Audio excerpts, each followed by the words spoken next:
Fraud हो गया था ऑनलाइन मेरे पास।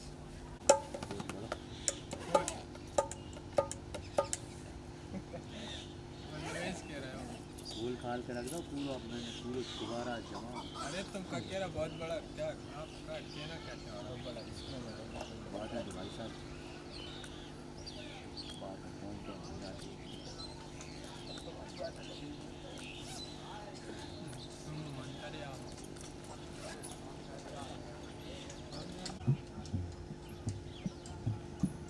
राम से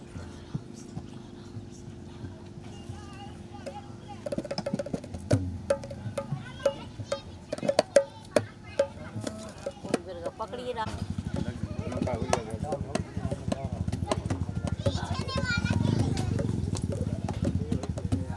बताओ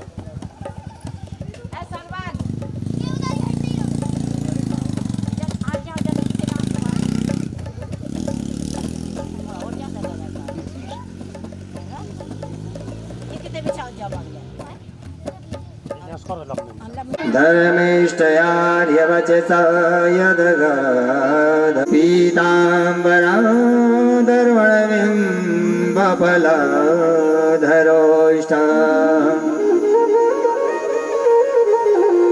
पूर्णेन्दुसन्दुर्वे नमः। सीतानाथसमारम्भां श्रीरामानन्दार्यमध्यमाम्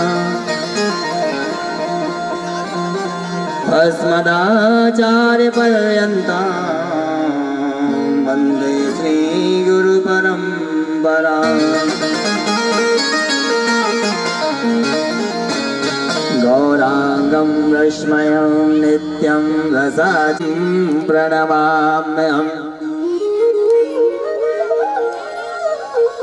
रामन विहारी भक्तिकारी श्री बाल मुकुंद श्री कृष्णचंद्र आनंद कंद के पूज्य पाद पद्मों में दास का कोटिशा प्रणाम।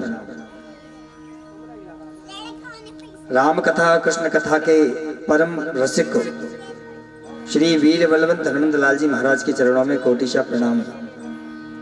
श्री भूत भावन महेश्वर समस्त इष्ट देवता कुल देवता के चरणों में कोटिशा प्रणाम।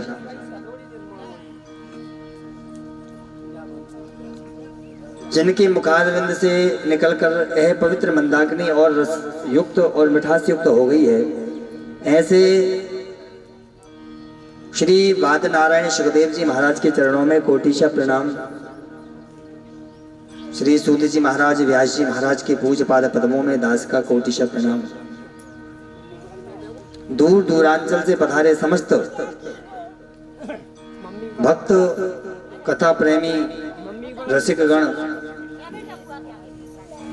माता गायत्री सावित्री सीता के पद चिन्हों पर चलने वाली समस्त भक्तिमयी माताएं एवं बहनें, समस्त नन्हे मुन्ने बाल गोपाल एवं मंच के और दाएं और विराजित समस्त विप्रजन एवं मंच के बाएं और विराजित जो इस कथा को और सरस और मधुरता प्रदान कर रहे हैं, समस्त सांगीतज्ञ गंधर्वगण एवं मां कर्मा साउंड सिस्टम के माध्यम से आप ये सब कथा श्रवण कर पा रहे हैं। कथा के आयोजक मां वैष्णो देवी मित्र मंडल, समस्त मित्र मंडल को हमारे ओर से व्यासपीठ से बहुत बहुत साधुवाद एवं आशीर्वाद। और जिसका भी इस कथा में प्रत्यक्ष या अप्रत्यक्ष रूप से सहयोग रहा, सबको बहुत बहुत आशीर्वाद। कल प्रथम दिवस की मंदाकिनी में हम और आपने प्रवेश किया था। आज द्वितीय दिवस की इस मंदाकिनी में हम प्रवेश कर रहे हैं, क्योंकि जब तक भगवान की कृपा नहीं होती तब तक हमको कथा श्रवण करने का या तीर्थ जाने का सौभाग्य प्राप्त नहीं होता। इसका मतलब हमारे ऊपर परमात्मा का बड़ा ही अनुग्रह है जो हमको ऐसा सौभाग्य प्राप्त हुआ। और हमारे इस राम सौदा में निरंतर मंदाकिनी प्रवाहित हो रही है। आज द्वितीय दिवस की इस मंदाकिनी में हम और आप सब प्रवेश करेंगे। सर्वप्रथम मन तथा वाणी को पवित्र करने के लिए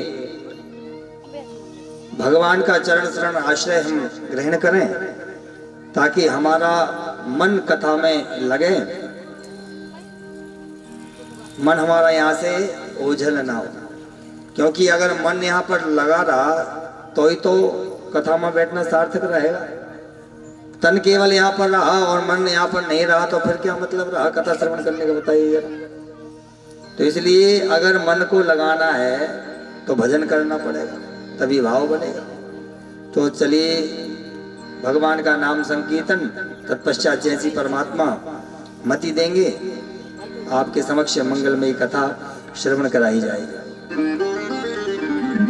सिया राम मैं सब जग जानी, करहूं प्रणाम जोड़ जुग पानी। आप समस्त बंधुगणों के अंदर भगवान सीता रामचंद्र जी का स्वरूप समझते हुए सबको प्रणाम करते हैं। गोविंद मेरो है गोपाल मेरो है, गोविंद मेरो है गोपाल मेरो है, गोविंद मेरो है गोपाल मेरो है, गोविंद मेरो है गोपाल मेरो है।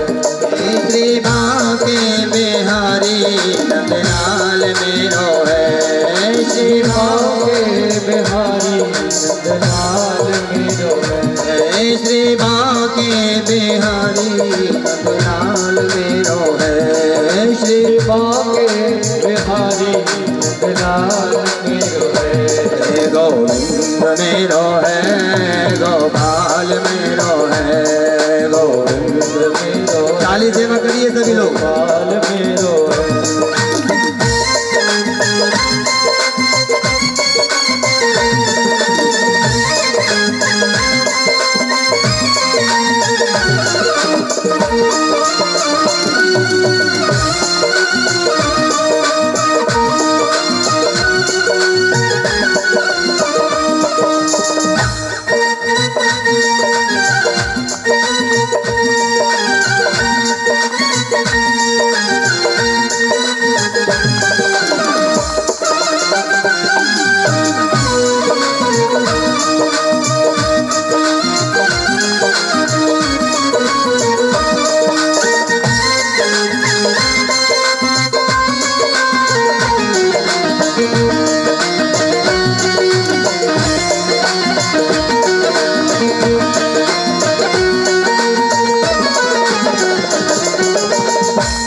श्री कुंज बिहारी नंदलाल मेरो है, श्री कुंज बिहारी नंदलाल मेरो है, श्री कुंज बिहारी नंदलाल मेरो है, श्री कुंज बिहारी नंदलाल मेरो है, श्री मदन मुरारी घनश्याम मेरो है, श्री मदन मुरारी घनश्याम मेरो है।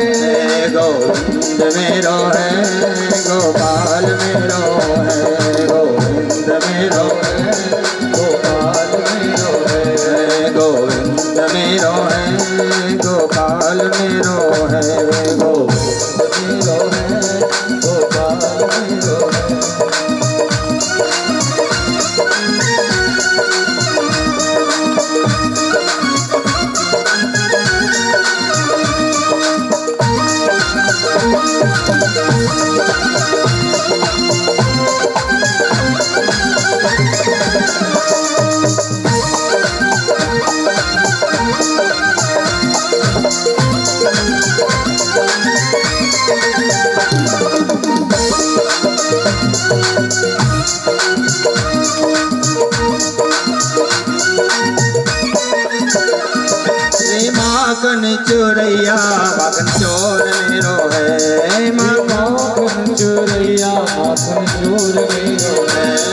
श्री माखन चुरैया माखन चोर मेरो है श्री माखन चुरैया माखन चोर मेरो है श्री चित्त चुरैया चित्त चोर मेरो है श्री चित्त चुरैया चित्त चोर मेरो है श्री चित्त चुरैया चित्त चोर मेरो है श्री चित्त चुरैया चित्त चोर मेरो है गोविंद मेरो है गोपाल मेरो है गोविंद मेरो है गोपाल मेरो है गोविंद मेरो है गोपाल मेरो है गोविंद मेरो है श्री बांके बिहारी घनश्याम मेरो है श्री बांके बिहारी घनश्याम है श्री बांके बिहारी नंदलाल मेरो है श्री बांके बिहारी गोविंद मेरो है गोपाल मेरो है गोविंद मेरो है गोपाल मेरो है गोविंद मेरो है गोपाल मेरो है गोविंद मेरो है गोपाल मेरो। बोले भक्तवत्सल भगवान की राधे। जोर से हाथ उठाकर करिए राधे।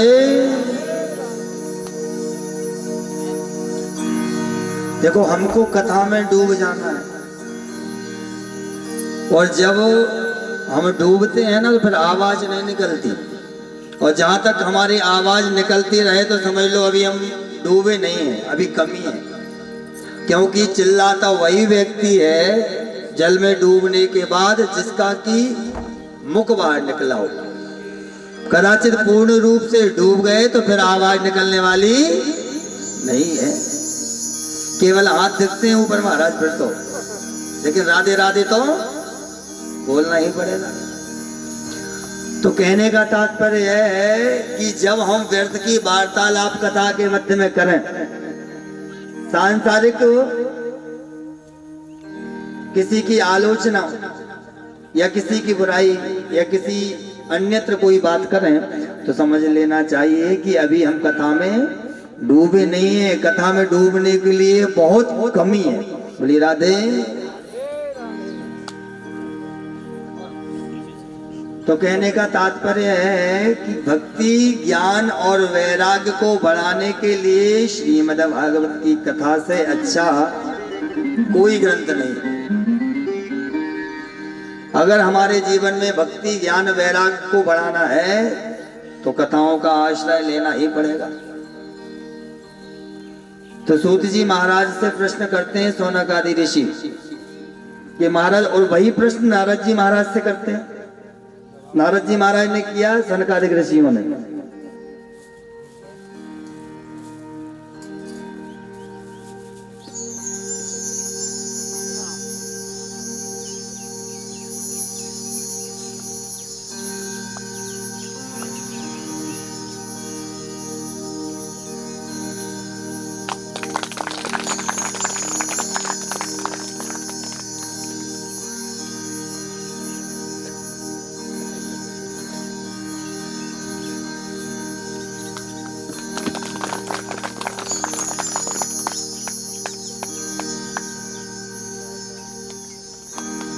है जो हम कथा श्रवण कर रहे हैं ना, कौन से स्थान में कर रहे हैं?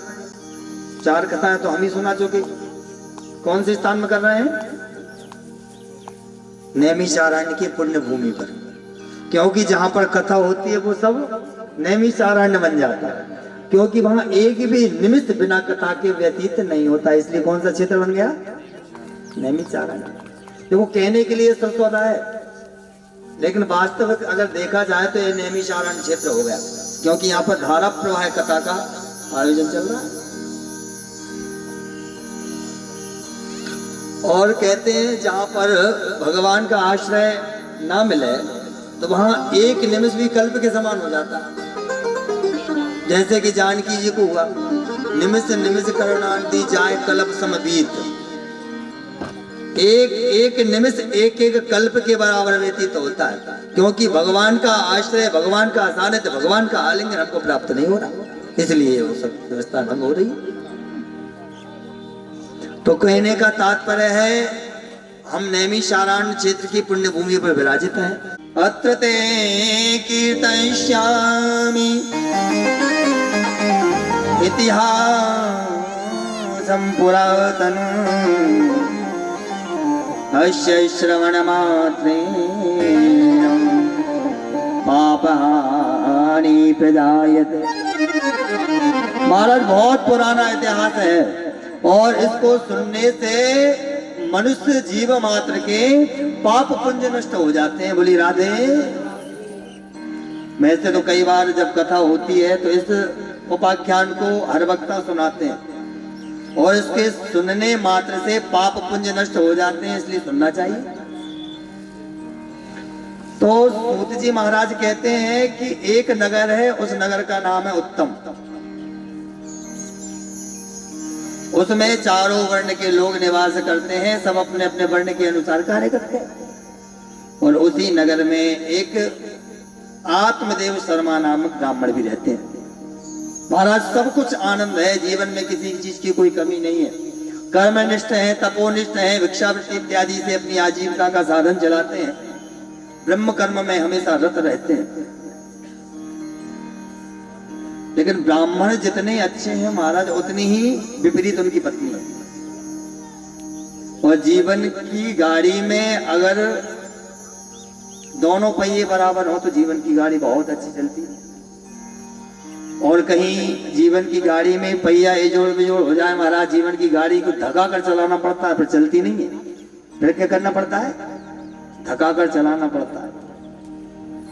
महाराज इतनी विपरीत कि जितने ब्राह्मण तपोनिष्ठ हैं वह कैसी है?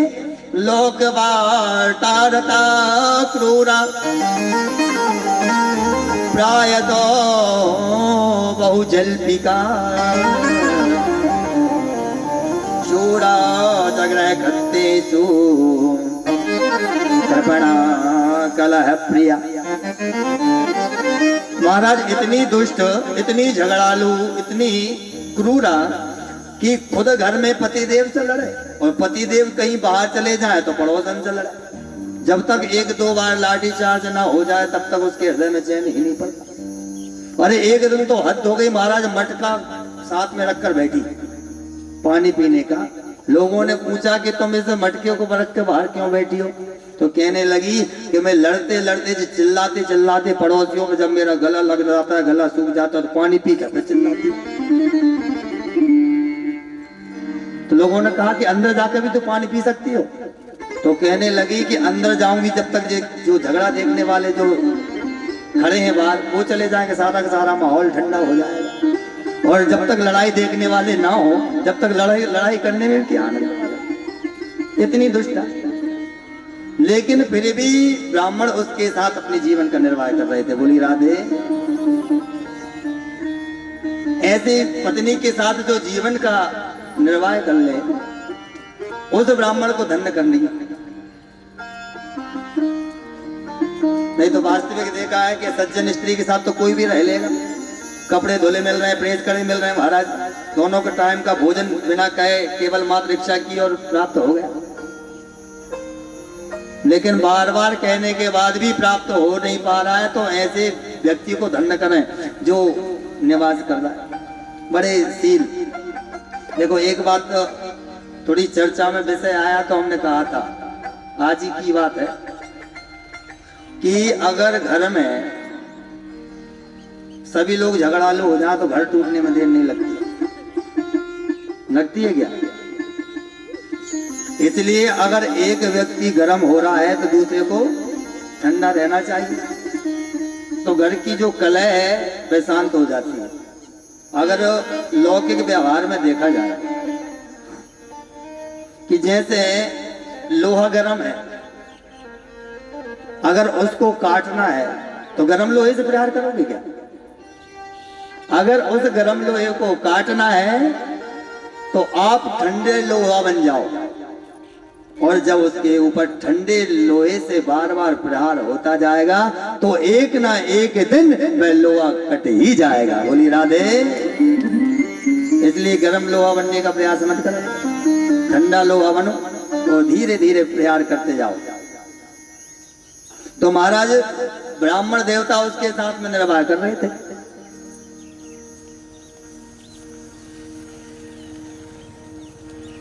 लेकिन उनके मन में इतनी चिंता थी कि मेरा कोई पुत्र पुत्री नहीं है। जब मन में ऐसा विचार आया महाराज, तो एक दिन बड़े दुखित होकर के और जंगल की ओर चले गए। जंगल में जाकर जल पिया और एक वृक्ष के नीचे बैठ गए। वृक्ष के नीचे बैठ करके रोदन करने लगे। जब रोने लगे तो उस ब्राह्मण की करुण पुकार एक महात्मा ने सुन ली। तो महात्माओं का स्वभाव होता है कि किसी को रोते देख नहीं सकते, तो उसको सांत्वना देने के लिए पधारे। तो कहने लगे, कथम रोदसी विप्रत्वम काते चिंता बलीयसी मदत्वं सत्वरं मह्यं स्वस्य दुःखस्य कारणम। तेरे दुख का कारण हमको बता। तो वह ब्राह्मण महात्मा के चरणों में गिर पड़ा और कहने लगा, महात्मा जी आप भले पधारे। अब मुझको निश्चय हो गया कि अब मेरे दुख को दूर जरूर कर दोगे। महात्मा कहने लगे कि अगर भगवान की प्राप्ति के लिए आ रहे हो तो भगवान को पाने का साधन हम बता देते हैं। तो वह ब्राह्मण कहने लगा, महाराज मुझे भगवान की जरूरत नहीं है। अरे मेरे विवाह को कई वर्ष व्यतीत हो गए, पुत्र पुत्री कुछ हुई नहीं। अब आप मिल गए तो पुत्र भी मिल जाएगा। महात्मा ने सोचा कहाँ आकर फंस गए महाराज, यह भी सांसारिक जीव है, इसको भगवान की आवश्यकता नहीं है। कहने लगा, महाराज मैं थोड़ा बहुत कष्ट नहीं है, मुझे बहुत भारी कष्ट है। अरे मेरे को पुत्र नहीं है उसकी बात अलग है, लेकिन मैंने एक गाय पाल ली, तो गाय के भी कोई पुत्र पुत्री नहीं हुई महाराज। आज तक वह गैया थान पर बंदी बंदी चल रही है। और तो और मैंने तुलसी का पौधा लगाया तो वह भी सूख गया। मैं एक आम का वृक्ष लेकर के आया महाराज, आज तक वह फला नहीं। बोली राधे, एक नंबर का मैं अभागा हूं, बहुत बड़ा अभागा हूं। तो महात्मा चिंतातुर होने लगे और कहने लगे, देख ब्राह्मण, अरे पुत्र पुत्री से कुछ होने वाला नहीं। अरे देखो महाराज, अंग कोई पुत्र पुत्री नहीं हुए। बड़े प्रयास करने के बाद में एक पुत्र हुआ, नास्तिक बहन, और उसी के कारण उनको घर से भागना पड़ा। आजकल ऐसे दृश्य देखने में आ रहा है महाराज कि पुत्र प्राप्ति के लिए अनेकों यत्न किए और कहीं से जाकर पुत्र प्राप्त हुआ महाराज, और इतना कष्ट देना प्रारंभ कर दिया कि उस पुत्र के कुकर्मों के कारण ही भागना पड़ता है। महाराज चित्रकेतु एक पुत्र हुआ, क्षणभंग संसार को छोड़कर चला गया महाराज। मिला क्या? दुख के अलावा। भगवान राम दशरथ जी के पुत्र होकर के आए, लेकिन दशरथ जी को सुख मिला क्या? उसी पुत्र प्रेम के वियोग को दशरथ जी सहन ना कर पाए और अपने शरीर को छोड़ दिया। इसलिए पुत्र मुत्र की चिंता छोड़ो, भगवान का भजन करो। तो वह ब्राह्मण कहने लगा, महाराज एक बात बताएं, तुम बाबा वैरागी क्या जानो पुत्र के सुख को? ना ब्याह भाव ना बराते गए, तुम क्या जानो पुत्र के सुख को? अरे जब आंगन में छोटा सा कोई बालक पापा पापा कह के किलकारी मारता है ना, तो मानो कानों में रसगुल्ला सा घुल जाता। इसलिए पुत्र तो तुमको देना ही पड़ेगा, क्योंकि गृहस्थ सरसों लोके पुत्र पौत्र समन्विता। वही गृहस्थ धर्म धन्य है जिसके घर में पुत्र और पौत्र प्रेम से निवास करते हैं। इसलिए महाराज पुत्र तो देना ही पड़ेगा। तो तुरंत ही उस ब्राह्मण के मस्तक की रेखा को देखा और कहने लगे, सप्त जन्मा बरैताव पुत्रो नहीं वचा। अरे तुम एक जन्म की बात करते हो, अरे ब्राह्मण तुम्हारे तो 7 जन्म तक कोई पुत्र पुत्री है ही नहीं। राधे। ब्राह्मण चिंता में, महाराज मैं तो एक जन्म से ही परेशान था, आपने और ये 7 जन्म की बात कह करके मुझे चिंता 7 गुना बढ़ा दी। अब तो आपको पुत्र देना ही पड़ेगा। ऐसा कह करके जो ब्राह्मण ने चरणों में मस्तक पटका और कहने लगा अब की बार इतने जोर से माथा पटकूंगा कि महाराज मेरे प्राण निकल जाएंगे और ब्रह्म हत्या का पाप तुमको लग जाएगा। महात्मा ने सोचा बड़े फंस गए महाराज आकर के, क्योंकि संत का जो हृदय है नवनीत यानी मक्खन के समान होता है। संत हृदय नवनीत समाना। देखो व्यक्ति कहीं भी उलझ जाए, उसको कहीं मार्ग ना मिले तो संतों की शरण में चला जाए। रामायण काल में एक बहुत अच्छा प्रसंग आया है, आप सबने श्रवण किया होगा कि रामचंद्र जी महाराज और माता जानकी का वनवास हुआ। उस समय जयंत के मन में जो इंद्र का पुत्र था उसके मन में एक भाव आया कि एक कैसे परमात्मा है, एक कैसे ब्रह्म है जो एक स्त्री का श्रृंगार खुद अपने हाथ से कर रहे हैं, क्योंकि उस समय भगवान जानकी जी का श्रृंगार कर रहे थे। तो जयंत ने परीक्षा लेने के लिए सीता चरण चोंच हत भागा, जानकी जी के चरणों में चोंच मारी और भागा। रामचंद्र जी से कृत्य सहन न हुआ और एक तिनका उठाया और अपने बाण धनुष पर चढ़ाया और छोड़ दिया महाराज। और जयंत ने जब यह दृश्य देखा जयंत तो भयभीत हो गया। और जैसे जयंत भयभीत हुआ महाराज सबसे पहले अपने पिता के शरण में गया और कहने लगा पिताजी मेरी रक्षा करो, मेरी रक्षा करो। जब इंद्र ने वृत्तांत पूछा तो पूरा वृत्तांत कह दिया कि मैंने रामचंद्र जी का अपराध कर दिया। जो यह बात कही तो इंद्र ने कहा चलो निकलो, रात को सकई राम कर द्रोही। जो रामचंद्र जी के द्रोही को अगर अपने शरण में रख ले फिर वो राम जी का कैसा भक्त, इसलिए यहां से निकल जाओ। भगा दिया महाराज। और आजकल ये घटना हमको देखने में आ रही महाराज। हमारा पुत्र बार बार कोई पतित काम करता है, पाप कर्म करता है, लेकिन फिर भी पिता उसको आश्रय दे देते हैं और इतना बड़ा एक नंबर का पापी हो जाता है। एक दिन पिता को घर से भागना पड़ता है उसके कारण। इसलिए पुत्र अगर कोई गलती करे तो पिता का कर्तव्य बनता है को पहली बार में ही उसको ऐसा दंड दो कि दूसरी बार गलती करने के बारे में 100 बार सोचे। लेकिन हम उसकी गलतियों पर अगर एक बार ही पर्दा डाल देंगे महाराज वो गलतियों पर गलती करता रहेगा। मुरी राधे। इसलिए इस बात का हमेशा ध्यान रखना। इंद्र ने निकाल दिया, महाराज ब्रह्मा जी की शरण में गया, ब्रह्मा जी ने तिरस्कृत किया। और जैसे ही रुद्र देवता की शरण में गया शंकर जी ने कहा कि मैं भी तुमको राख नहीं सकता क्योंकि तुम वहीं जाओ जिसका तुमने अपराध किया। महाराज भागा फिरता रहा लेकिन किसी ने भी जब शरण ना दी तो किसने शरण दी? नारद देखा विकल जयंता, नारद देखा विकल जयंता, नारद देखा विकल जयंता, नारद देखा विकल जयंता, लागे दया कोमल चित संता, लागे दया कोमल चित संता। बोले भक्त वत्सल भगवान की। तो शरण किसने दी?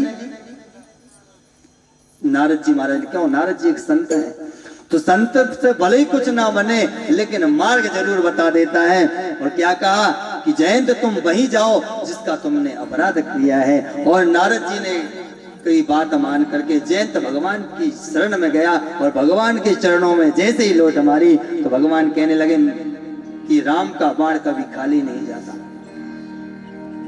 इसलिए मैं तुमको तो नहीं मारूंगा लेकिन तुम्हारी एक आंख फोड़कर तुमको जीवन दान देता हूं। महाराज कौए का रूप धारण करके गया था, इसलिए आप देखना कौए की एक आंख हमेशा फूटी रहती है। लेकिन एक वरदान भी दिया कि तुम एक ही आंख से सबको देख सकते हो, जब जिस तरफ देखना चाहोगे उस तरफ तुम देख सकते हो। बोलिए राधे। तो जब सबने तिरस्कृत कर दिया तो साथ किसने दिया? जोर से बोली किसने साथ दिया? एक संत नारद जी ने। तो आज संत से कहा महाराज आपके अंदर वह सामर्थ्य है कि आप मेरे दुख को दूर कर सकते हो। संत ने सोचा राम राम कहाँ गले पड़ गया, तो तुरंत एक फल दे दिया और कहा जाकर के इसको खिला देना। और उस फल को पाकर के बड़ा प्रसन्न हुआ आत्मदेव ब्राह्मण और कहने लगा महाराज कोई परहेज? कहने हाँ परहेज तो करना पड़ेगा। सबसे पहले तो अतिथि का सत्कार करना है, दूसरी बात कभी किसी से लड़ना नहीं है, तीसरी बात स्नान करके भोजन करना है। और ये सब काम धुंधली से बनते ही नहीं थी। महाराज सबसे पहले उठ के भोजन करती थी बासे में। आजकल पहले एक आध धुंधली थी, आजकल तो भगवान की कृपा है घर में नहीं तो मोहल्ला में एक मिल ही जाएगी। सबसे पहले उठते से भूख लगती है। बोली राधे। तो महाराज ये काम उसको बिल्कुल अच्छे नहीं लगते थे, लेकिन जैसे ही आत्मदेव ब्राह्मण ने कहा कि मैं तो करवा लूंगा जैसे बने वैसे, लेकिन आप मुझको यह फल दे। महाराज फल लेकर के आए और जोर जोर से चिल्लाए अरे सुनतियो, अरे भाग्यवान। पहले भाग्यवान बोलकर बुलाते थे पत्नियों को, आजकल तो भगवान जाने क्या क्या कह के बुलाते हैं। तो कहते अजी सुनती हो भाग्यवान? तो कहने लगे क्यों चिल्ला रहे हो? अरे मैं तुम्हारे लिए कोई वस्तु लाया हूँ, देखो तो आकर के बाहर। और जैसे ही धुंधली ने सोचा कि हो सकता है कोई हार गहना मुद्रा कुछ लाए होंगे, और धुंधली ने जैसे ही बाहर आकर देखा तो क्या देखती है? कहने लगे फल। तो धुंधली को बड़ी गुस्सा आई, क्रोध आया और कहने लगे क्यों मेरे बाप ने कभी फल नहीं देखा? अरे मैं तो सोच रही थी कोई गहना गुड़िया लेकर आए होगे, तुम्हें फल दिखा रहे हो मुझे। तो आत्मदेव ब्राह्मण कहते हैं कोई साधारण फल नहीं है, ए महात्मा का दिया हुआ दिव्य फल है। इसको खा करके हमारे घर में बच्चे की किलकारियां गूंजेंगी। और आत्मदेव ब्राह्मण धुंधली को वह फल दे करके बाहर चले गए और अथाई पर बैठ करके अपने मित्रों से, अपने ग्राम नगर वासियों से बात करने लगे कि हमारे घर में भी किलकारियां गूंजेंगी, हमारे घर में भी बच्चे का जन्म होगा। बड़े प्रसन्न, संयोग की बात है इधर आत्मदेव ब्राह्मण प्रसन्न थे, वहां पर पड़ोसन आ गई। देखो भले ही सबसे लड़ाई हो, लेकिन एक आध विशेष पड़ोसन रहती है, उससे तो कभी लड़ाई नहीं करना चाहिए। क्या पता कब मुसीबत आने पड़े और कब उसका सहारा लेना पड़े, इसलिए पड़ोसी से कभी लड़ाई नहीं करना चाहिए। महाराज पड़ोसन आई, पूरा वृत्तांत सुना दिया कि हमारे पति देव फल लेकर आए हैं, बताओ खाएं क्या ना खाएं। तो कहने लगी इतनी देर तक? अरे अभी तक तो तुम खा चुकती, इतना दिव्य फल। तो धुंधली कहती एक बार बता, मान लो मैंने फल खा लिया और पेट बढ़ गया, तो पेट जिसका बढ़ता है उसको भागना बड़ा कठिन होता है।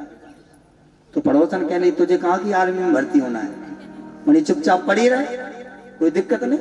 फिर कहने लगी एक और समस्या है कि जब बड़ा पेट हो जाएगा तो काम वाम करने की झंझट होगी, दिक्कत हो जाएगी, फिर काम कौन करेगा? तो कहने लगी एक काम करना, अपनी नंद को बुला लेना, क्योंकि नंद आएगी घर का काम भी संभाल लेगी। और वैसे भी जब तुम्हारे बच्चा होगा तो नंद को वैसे ही बुलवाना पड़ता है, क्यों साथिया कौन रखेगा घर में, नंदी तो रखेगी।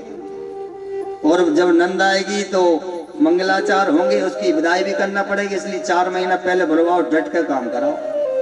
तो जब जाने लगे तो छोटी मोटी कहूँ की साड़ी दे देना और विदा कर देना। आजकल नंदों के लिए भी साड़ी अलग से आती है, कहती देने लेने वाली। दुकान वाले भी जानते हैं, पहले ही पूछ लेते हैं, वो कहते हैं साड़ी दिखाओ सेठ जी, तो वो कहते कैसी? तुम्हारे लिए भाभी जी का देने लेने वाली। तो वे खुद समझते हैं कि देने लेने वाली लेना, तो उनकी साड़ी ही अलग आती। महाराज बोली राधे।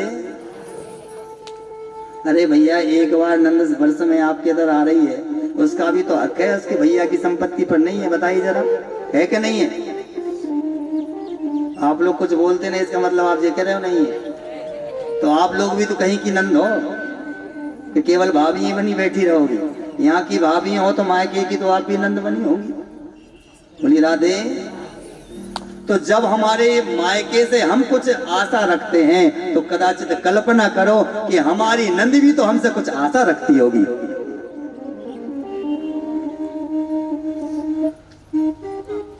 तो कहने लगा खूब डट के काम करवा। तो धुंधली तुरंत बोल पड़ी, अरे तू मेरी नंद को नहीं जानती, 1 नंबर की चोटती है।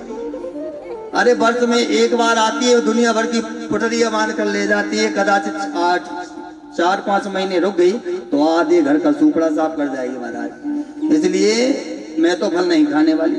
समस्या एक और है, मैंने सुना है कि सुखदेव जी महाराज 12 वर्ष तक गर्भ में रहे। अगर मेरा गर्भ 2-3 साल रह गया तो मैं तो वैसे ही मर जाऊंगी। इसके बाद में गर्भ कहीं टेढ़ा हो गया और आपत, पहले ऑपरेशन नहीं चलते, आजकल सीजर से हो जाते हैं बच्चे। समस्याओं पे समस्या महाराज। इसलिए कहीं बच्चा पैदा हो गया तो पालन पोषण में बड़ा कष्ट, कौन उसकी सेवा करेगा। कहने का तात्पर्य, कहने लगी मुझसे अच्छी तो बांझ स्त्रियां अच्छी हैं जिनको यह कष्ट सहन ही नहीं करना पड़ता। अनेक प्रकार के संकल्प विकल्प करती रही तो कहने लगी देख देवी, मेरा काम था समझाना, मैंने समझा दिया, अब तेरे जो दिमाग में आया वो तू कर। इतना कह करके चली गई। लेकिन कहते हैं कि जैसी बनी हो तब बता वैसी मिले साथ, जैसी हो तब बता होती है वैसी सहाय मिल जाती है। आज मिल जाते हैं कि नहीं मिलते? तो संयोग से उसकी धुंधली की एक बहन थी, वह आ गई, बड़ी चिंता तो बैठी थी, मुंह लटका हुआ था। कहने लगी बहन बड़ी चिंता में हो, क्या कारण है? तो कहने लगी अरे देवी तू भली आ गई, अरे मेरी बहुत बड़ी चिंता है, अब तू मिल गई तो जरूर मेरी चिंता दूर हो जाएगी। तो कहने लगी क्या चिंता है? अरे मुझे चिंता यह है कि मेरे पति देव क्या पता कहाँ के महात्मा मिल गए, उनसे फल ले आए और कहते हैं तुम इसको खा लो गर्भवती हो जाओगी। तो वह धुंधली की बहन तो चाहती थी कि मेरी बहन को कोई पुत्र ना हो। अगर बहन के कोई पुत्र नहीं होगा और मेरे पास वैसे ही बहुत सारे पुत्र हैं, एक आध पुत्र गोद ले लिए पूरी संपत्ति मेरी हो जाएगी, ऐसा मन में विचार। और कहने लगे अरे तू भी कहाँ बाबा वैरागियों की बातों में लगे, ये बेवकूफ बनाते घूमते हैं पूरी संसार को, कहीं फल खाने से बच्चे होते हैं क्या? अरे तू तो एक काम कर, फल मल छोड़, भगवान की कृपा मेरे ऊपर बहुत है, तेरे ऊपर नहीं है तो क्या हुआ, तेरी बहन के ऊपर बहुत है। महाराज 5 खेल रहे हैं और एक पेट में है, तू थोड़ा बहुत धन मेरे पति को दे देना, जो होने वाला बालक है मैं तुझको दे दूंगी और मैं आकर के तेरे घर में काम धंधा भी संभाल दूंगी और इसको लालन पालन भी कर दूंगी, पाल पोस लूंगी, स्तनपान करा जाऊंगी।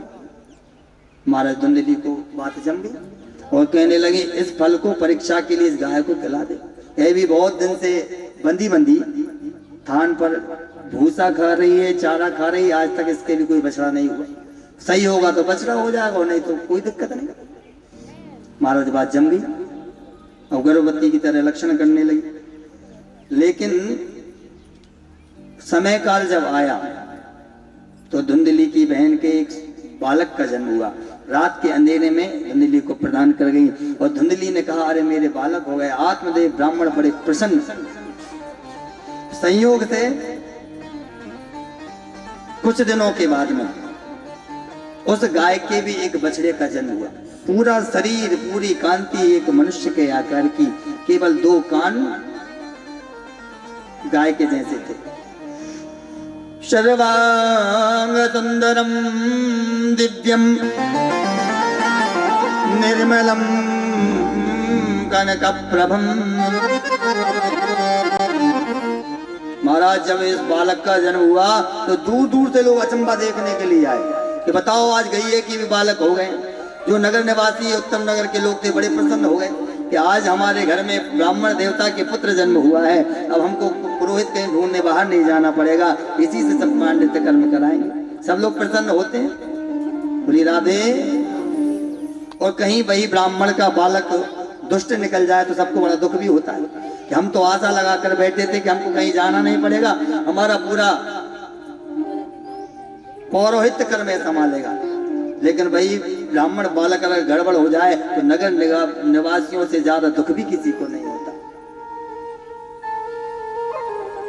सब लोग देखने आए और कहने लगे भाग्योदयोधुना जाता आत्मदेवस्य पश्यता येन्वा बाला प्रदोतस्तु देवरूपीति कौतुकम्। सब उस कौतुक को देखने आए तो आज आत्मदेव ब्राह्मण ने उस बालक का नाम गोकर्ण रखा और जैसे ही अपने पुत्र का नाम रखने के लिए उद्यत हुए तो तुरंत धुंधली बोल पड़े, देखो महात्मा जी, अरे 9 महीने गर्भ धारण किया हमने, कष्ट सहन किया हमने, पालन पोषण कर रहे हम, और तो नाम भी हमारे अनुकूल रखाना चाहिए। तो कहने लगे ठीक है देवी, जैसा तुम्हारे मन में इच्छा हो वैसा रख लो। तो महाराज उस बालक का नाम कहने लगी, मेरा नाम धुंधली और मेरे बालक का नाम क्या नाम होना? धुंधकारी। बोली राधे। महाराज दोनों ने ख्याति प्राप्त की, एक हो गया प्रख्यात और एक हो गया कुख्यात। क्रियन कालेन तो जातो तरुणो तनया भुवो गौकर्णा पंडितो ज्ञानी धुंधकारी माखला। गौकर्ण तो पढ़े लिख करके बहुत ज्ञानी हो गए, सत्य असत्य विवेचनी बुद्धि जिसमें हो वह होता है पंडा। और महाराज खल कहते हैं किससे? खल के 2 काम होते हैं। एक संत ने बहुत अच्छा इसका उदाहरण दिया। खल का मतलब होता है खाट से खाना और ला से लड़ना। जो केवल खाए और लड़े वह खल। एक संत और कहने लगे इसमें थोड़ी सी बात और जोड़ो, कहने लगे जिसका खाए उसी से लड़े वह खल। आजकल ऐसे बहुत से बैठे हैं, पिता का ही खाते हैं और पिता से ही लड़ते हैं। महाराज वे खल से कम है क्या? बोलिए राधे। तो कहते हैं जिसका खाएंगे उसी से लड़ेंगे, तो उससे बड़ा खल संसार में हो ही नहीं सकता। महाराज दोनों ने ख्याति प्राप्त की, इतना बड़ा जुआरी बन गया धुंधकारी कि महाराज कुछ पूछो मत। रात दिन जुआ में रत रहता। अब शिकायतें आने लगी, चोरी करता, जुआ खेलता। जब पिता के पास शिकायतें आने लगी तो आज आत्मदेव ब्राह्मण बड़े दुखित हुए। कहने लगे हे भगवान, ऐसा पुत्र हुआ तो क्यों हुआ? देखो पहले दुखित थे कि पुत्र नहीं था, आज दुखित है पुत्र है तो क्यों है? ऐसा स्थिति हमारी है। तो वास्तविक देखा जाए तो हम सब ही आत्मदेव हैं और हमारे अंदर भी 2 बुद्धि हैं, एक गौकर्ण रूपी बुद्धि और दूसरी धुंधकारी रूपी बुद्धि। लेकिन हमारा प्रेम ज्यादातर बुद्धि कौन सी पे रहता है? धुंधकारी रूपी बुद्धि पे, जो हमेशा उल्टे काम करे। बोली राधे। लेकिन हमको गौकर्ण का सहारा लेना है, धुंधकारी का सहारा नहीं लेना। बड़े दुखित थे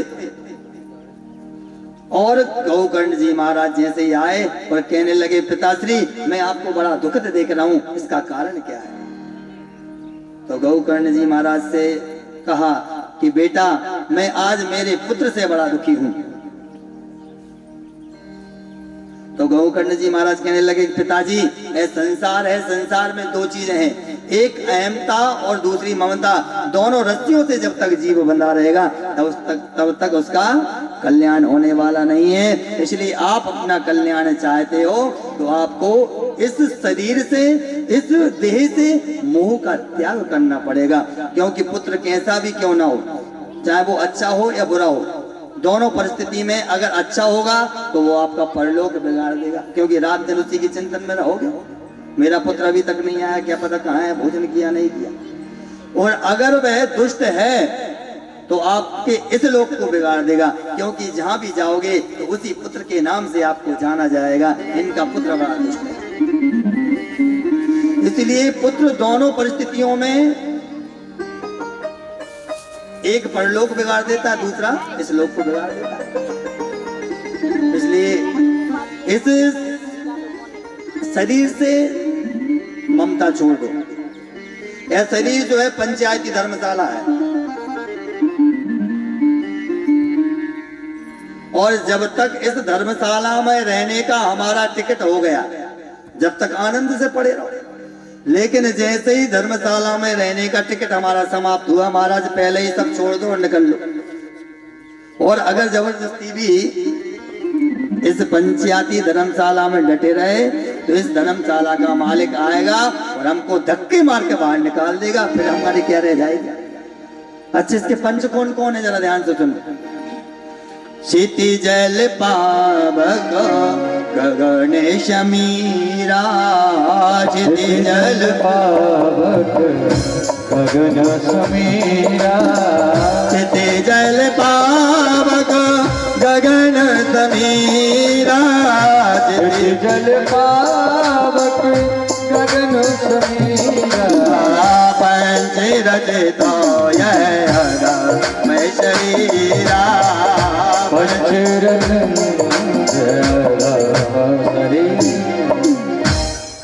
महाराज 5 प्रकार के जो पंच हैं, आकाश, भूमि, अग्नि, वायु, ऐसे 5 जो तत्व हैं, यह पंचायती धर्मशाला, इससे हमारा शरीर बना हुआ है। और जिस दिन ये पंच हमको धक्के मारकर निकाल देंगे, उस दिन हमको निकालना पड़ेगा। जिस प्रकार से मार्ग पंथमा, मार्ग का पंथम, जैसे हम मार्ग में जा रहे हैं, लोग मिलते रहते हैं, लेकिन जब हमारा समय आया हम उठकर वहां से चल देते हैं, वहां पर दूसरा व्यक्ति आकर के बैठ जाता है। यह संसार में चलता रहता है। जैसे कि जल जब बहता है और जल जब इकट्ठा होता है तो वहां पर बहुत से तिनके इकट्ठे हो जाते हैं, और जैसे ही जब जिसका समय आया, एक पानी का पलारा आया, सब अलग अलग हो जाते हैं, पृथक पृथक हो जाते हैं। इसी प्रकार से आज हम सब लोग एकत्रित होकर के इस पांडाल में बैठे हैं। कोई गारंटी है कल हम साथ में मिले नहीं मिले? इसलिए एक बात का हमेशा ध्यान रखना चाहिए कि हमारा लक्ष्य क्या है, लक्ष्य से हम ना भटके। जैसे कि लोग वहां से आ रहे हैं, महाराज कहने लगे हम तो कथा में जा रहे हैं, तो ऐसा नहीं है कथा में जा रहे हैं तो किसी से बात ही नहीं करना है। अरे भैया, कथा में जा रहे हैं वो अच्छी बात है, लेकिन अगर मार्ग में कोई मिलता है उससे राम राम भी करना पड़ेगी, उसके साथ कुछ समय भी बिताना पड़ेगा, लेकिन इस बात का ध्यान रहे कि हम कथा में जा रहे हैं। इस बात का ध्यान रखना चाहिए। ऐसा ना हो कि लक्ष्य से ही हम भटक जाएं, और ऐसा भी ना हो भैया हम तो कथा में जा रहे हैं, किसी से राम राम करने का समय हमारे पास नहीं है। इसी प्रकार से संसार में रहे, घर में रहे, घर में प्रेम का वातावरण बना रहे, और हमारे लक्ष्य का साधन जो कि परमात्मा की प्राप्ति है वह भी हमको भूलना नहीं। बोली राधे। लक्ष्य से नहीं भटकना है, और जिसका लक्ष्य से वो भटक गया तो महाराज उसकी कहीं पर गति नहीं होती, क्योंकि संसार रूपी जो गाड़ी है वह नित्य प्रति चली जा रही है, और जिसकी जहां पर जो मंजिल है वह आती जाती है, वह उतरता जाता है। पहले पिताजी की मंजिल आ गई तो वह उतर गए, आगे आगे पत्नी हो गई, आगे एक बेटा हो गया तो वह जुड़ गया जब तक माताजी तरक गई। तो ऐसे बिछुड़ते जाते हैं नए पैसेंजर, मिलते जाते हैं पुराने छूटे जाते हैं। इसलिए किसी ने संत ने कहा है कि जीवन की गाड़ी चली जा रही है, उतरने की मंजिल करीब आ रही है। जीवन की गाड़ी चली जा रही है, उतरने की मंजिल करीब आ रही है।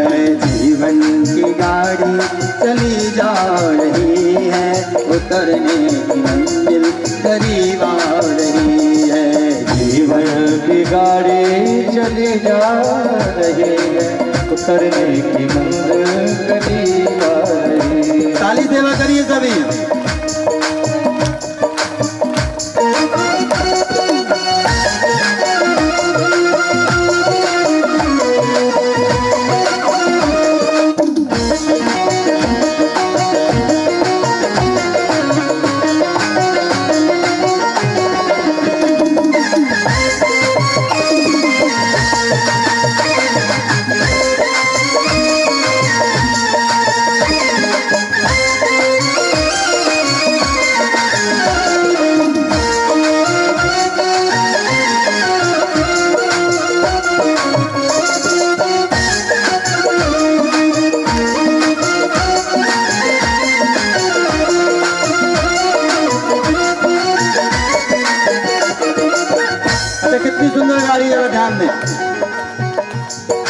नर्तन ही ट्रेन है आयु रिजर्वेशन, नर्तन ही ट्रेन है आयु रिजर्वेशन, नर्तन ही ट्रेन है आयु रिजर्वेशन, नर्तन ही ट्रेन है आयु रिजर्वेशन, अहंकार सीट है डिब्बा ही है मन, अहंकार सीट है डिब्बा ही है मन, तेजी से रफ्तार किए जा रही है, तेजी से रफ्तार दिए जा रही है, तेजी से रफ्तार चली जा रही है, तेजी से रफ्तार चली जा रही है, उतरने की मंजिल करीब आ रही है, ओ जीवन की गाड़ी चली जा रही है, उतरने की मंजिल करीब आ रही है।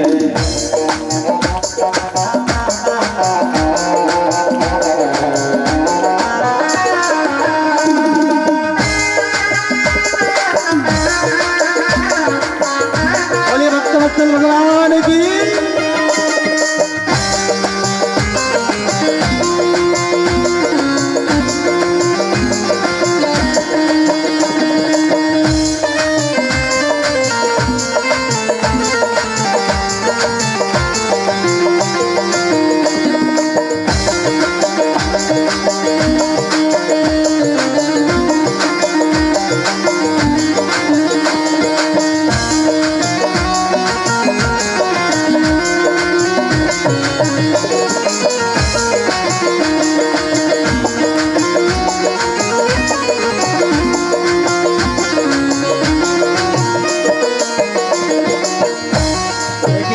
सुंदर दृश्य सबसे पहले देखा तो बचपन का टेंशन, सबसे पहले देखा था बचपन का टेंशन, सबसे पहले देखा तो बचपन का टेंशन, सबसे पहले देखा था बचपन का टेंशन, मिला बाद में फिर जवानी का जंक्शन, मिला बाद में फिर जवानी का जंक्शन। तो एक और विशेषता समझ लीजिए, बचपन में जो हुआ तो हुआ, लेकिन जैसे ही जवानी के जंक्शन पे आए दिमाग खराब हो गया, कौन सी पटरी पर जाएं। अच्छा, बहुत से तो आकर के पूछते हैं महाराज जी ऐसा कोई उपाय बता दो कि हम व्यापार करें का नौकरी क्या कार्य करें, क्योंकि वहां पर आकर के व्यक्ति भटक जाता है, और तो और कुछ लोग तो ऐसे भटकते हैं कि वापस ही नहीं आते महाराज। मिला बाद में फिर जवानी का जंक्शन, मिला बाद में फिर जवानी का जंक्शन, बुढ़ापे से आगे चली जा रही है, उतरने की मंजिल करीब आ रही है, जीवन की गाड़ी चली जा रही है, उतरने की मंजिल करीब आ रही है, जीवन की गाड़ी चली जा रही है, उतरने की मंजिल करीब आ रही है।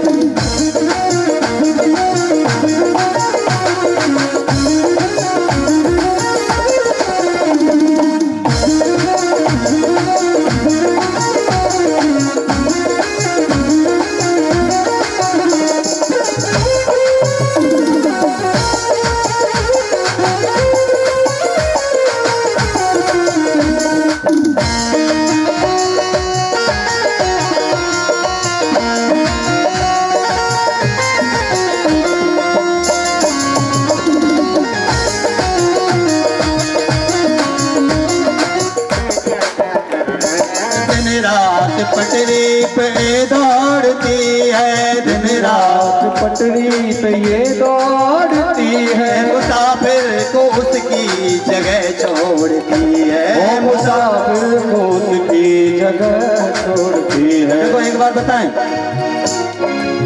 हर ट्रेन की मंजिल आती है, लेकिन इस ट्रेन की कोई मंजिल नहीं है, ये रात दिन चल रही है, क्योंकि संसार रूपी ट्रेन है तो उसी दिन बंद होगी जिस दिन हमारी श्वास समाप्त हो जाएगी, और जैसे ही हमारी समाप्त श्वास हुई तो उसी दिन समझ लो हमारा स्टेशन आ गया। मुसाफिर को उसकी जगह छोड़ती है, मुसाफिर को उसकी जगह छोड़ती है। एक और बात विशेषता है,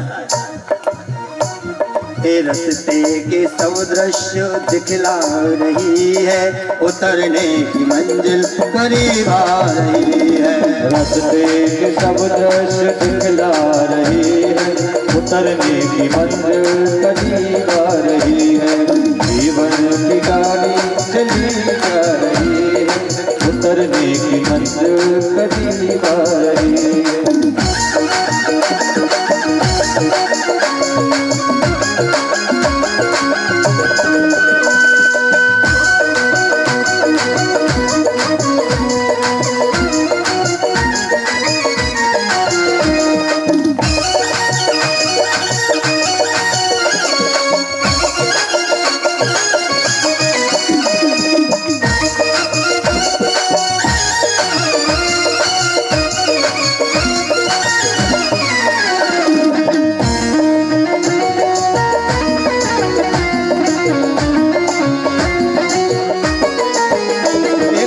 तो देखें जरा कि आज ये हमारा पुत्र है, ये हमारा नाती है, ये हमारे फूफा है, बहन जी सब है, लेकिन जिस दिन वह परमात्मा रूपी अंश हमारे हृदय से निकल गया, तो जो आज हमको इतना इसमें प्रेम करते थे वही करते हैं, भैया जल्दी करो, करते हैं ना।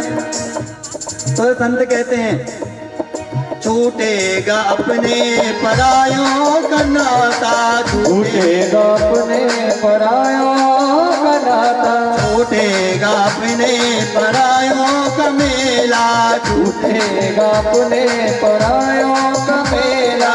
राजेश्वरानंद उतरना मेला, राजेश्वरानंद उतरना मेला।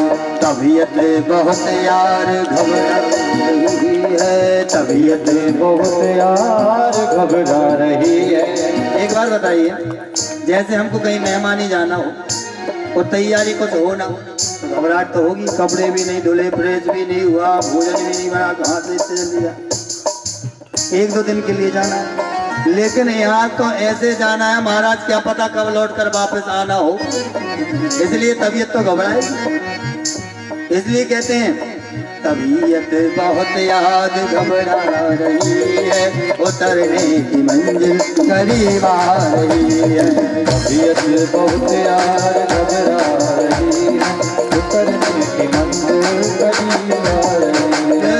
जीवन की गाड़ी चली जा रही है, उतरने की मंजिल करीब आ रही है। जीवन की गाड़ी चली जा रही है, उतरने की मंजिल करीब आ रही है। जीवन की गाड़ी चली जा रही है, उतरने की मंजिल करीब आ रही है। जीवन की गाड़ी चली जा रही है, उतरने की मंजिल करीब आ रही है। उतरने की मंजिल करीब आ रही है, उतरने की मंजिल करीब आ रही है। बोले भक्त वत्सल भगवान की। इसलिए पिताजी ये मोह का बंधन जोड़ो और भगवान से नाता क्या करो, जोड़ो। अगर भगवान से नाता नहीं जुड़ा तो केवल पछताने के अलावा कुछ हाथ रखने वाला नहीं है। बोली राधे। महाराज बात घट गई, आत्मदेव ब्राह्मण को चले गए जंगल में। जंगल में जाकर भगवान का चरण शरण आश्रय लिया और श्रीमद् भागवत के 10वें स्कंद का पाठ किया और 60 वर्ष की आयु में अपने क्षणभंगुर शरीर को त्याग करके भगवान में विलीन हो गए।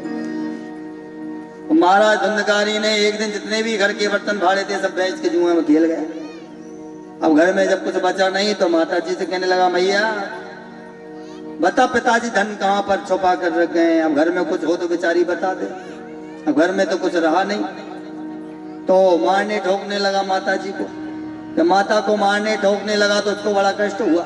वो सोचने लगी कि रोज रोज इस दुष्ट के हाथ से मार खाने से बेहतर है कि एक दिन ही अपने शरीर को गोविंदाय नमः नमः कर दो। महाराज तो रात्रि के अंधेरे में गई और एक अंधे कुएं में जाकर के गिर गई, अपने प्राणों का अंत कर दिया। देखो ये है सत्संग। आत्मदेव ब्राह्मण ने सत्संग किया तो परेशानी में कहाँ गया, भगवान के भजन को। और धुतली ने जीवन में सत्संग नहीं किया, परेशानी आई, कहां गई? कुआं में। कहां गई? कुआं में। जिसने जीवन में सत्संग नहीं किया तो वो परेशानी में कुआं में ही जाता है। जाता है कि नहीं जाता? इसलिए सत्संग की महत्ता उस दिन समझ में आती है जब हम परेशानियों से घिर जाएं और हमको मार्ग बताने वाला एक सद्गुरु प्राप्त हो जाए। समझ लीजिए कि हमारा सत्संग का लाभ हमको प्राप्त हो जाए। इसलिए सत्संग की परम आवश्यकता है। सत्संग से एक भी शब्द कथाओं से आप लेकर के आओगे तो समझ लेना कि कब आड़े समय में काम आ जाए। देखो हम बाजार तो गए हैं, कुछ ज्यादा सब्जियां कोई लेकर नहीं आता तो आलू डाल लो, कभी रात बिरात मेहमान आ जाए तो कभी काट पीट के बना कर खिला तो देंगे, और जब घर में कुछ है ही नहीं फिर क्या करोगे? कहां से खिलाओगे? अच्छा आलू एक ऐसी चीज है कि वो सर्दी गलती भी नहीं है, 8 दिन 15 दिन रखे रहो। तो आड़े समय में कोई चीज काम में आ जाए, इसलिए कथाओं में आओ और कोई चीज ऐसी लेकर के जाओ जब हमारा अंत समय आए तो वह चीज हमारे काम आ जाए। राधे। तो इसलिए सत्संग परम आवश्यक है। महाराज आज तो गौकर्णी जी ने सोचा पिताजी गए, माताजी गए, अब हमारा नंबर है, इसलिए हमारा नंबर आए इससे पहले घर से निकल लो। और बुद्धिमता भी वही है। तो सत्संग के लिए तीर्थों में चले गए और तीर्थों में जाकर के अनेक प्रकार के दर्शन भगवान की किए। इधर है दुष्ट दुराचारी धुंधकारी 5 वैश्याओं के साथ रहने लगा। कितनी वैश्याओं के साथ? 5। अब धन बटोर कर लाता, चोरी करता और वैश्याओं को उधर पोषण करता। एक दिन की बात है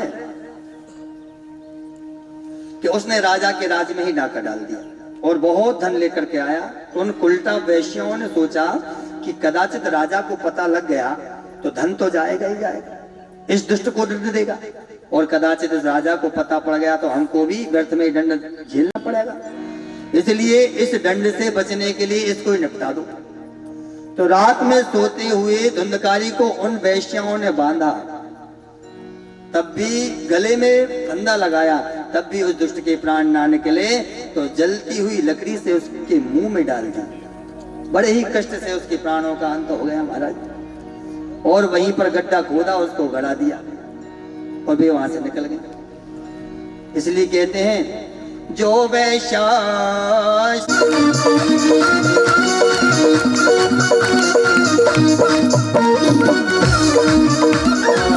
याद कर लो जरा द्रौपदी की कथा, याद कर लो जरा द्रौपदी की कथा। सावेरे से कही अपने मन की व्यथा, सावरे से कही अपनी मन की व्यथा। नंगे पैरे दौड़े दौड़े, नंगे पैरों दौड़े, बोला बचाएगा जिसका साथी शाम को मौज मनाएगा। ओ जिसका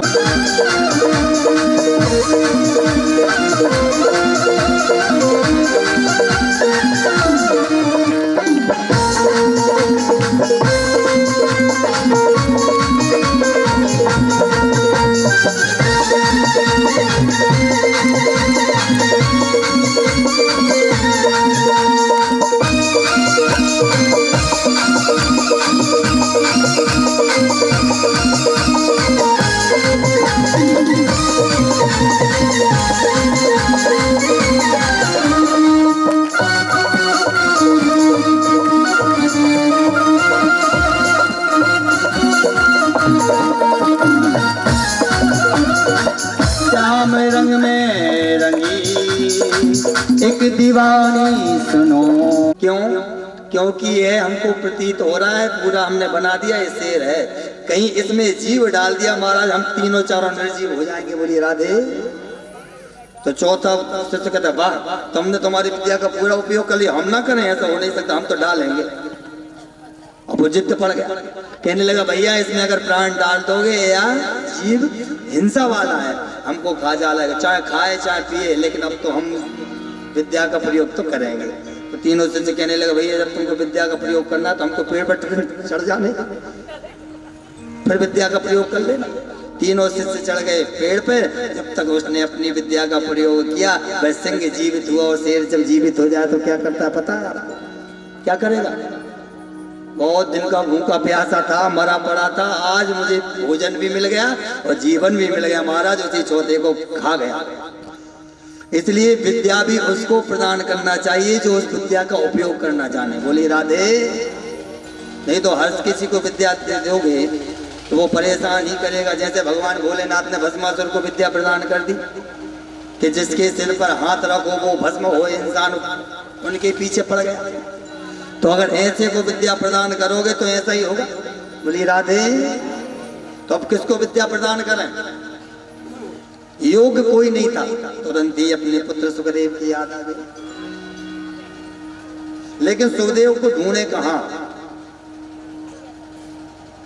तो कहते हैं जो जिस चीज का जानकार हो, जिसमें प्रीति रखता हो, वह चीज उसके सामने करो तो तुरंत खिंचा चला आता है। तो तुरंत ही सुखदेव जी महाराज को ढूंढने के लिए व्यास जी महाराज ने अपने 2 शिष्यों को बुलाया और 2 श्लोक पढ़ाए। पहला श्लोक था वरह वीरम नटवरवको कर्णयोर कर्णकारम विप्रध्वसां कनकसपो वैजयन्तीं रन्ध्रान्वेणो रदरसुधरा बोरयन् गोपवन्दे वृंदावन्यम स्वपदरमणम रामसद्गीत की। इस श्लोक में भगवान के सौंदर्य का वर्णन है और दूसरा श्लोक जो बताया उसमें भगवान के स्वभाव का वर्णन है। दोनों श्लोक गाते हुए जब व्यास जी के शिष्य घूमने लगे, पहला श्लोक बोला वरह वीरम नटवरवको कर्णयोर कर्णकारम विप्रध्वसां कनकसपो वैजयन्तीं जमाला वृन्दावेणो ददरसुनया पूरयन् गोपवन्दे वृन्दावन्यं स्वपदरमणं प्राविशत्कीर्तिके।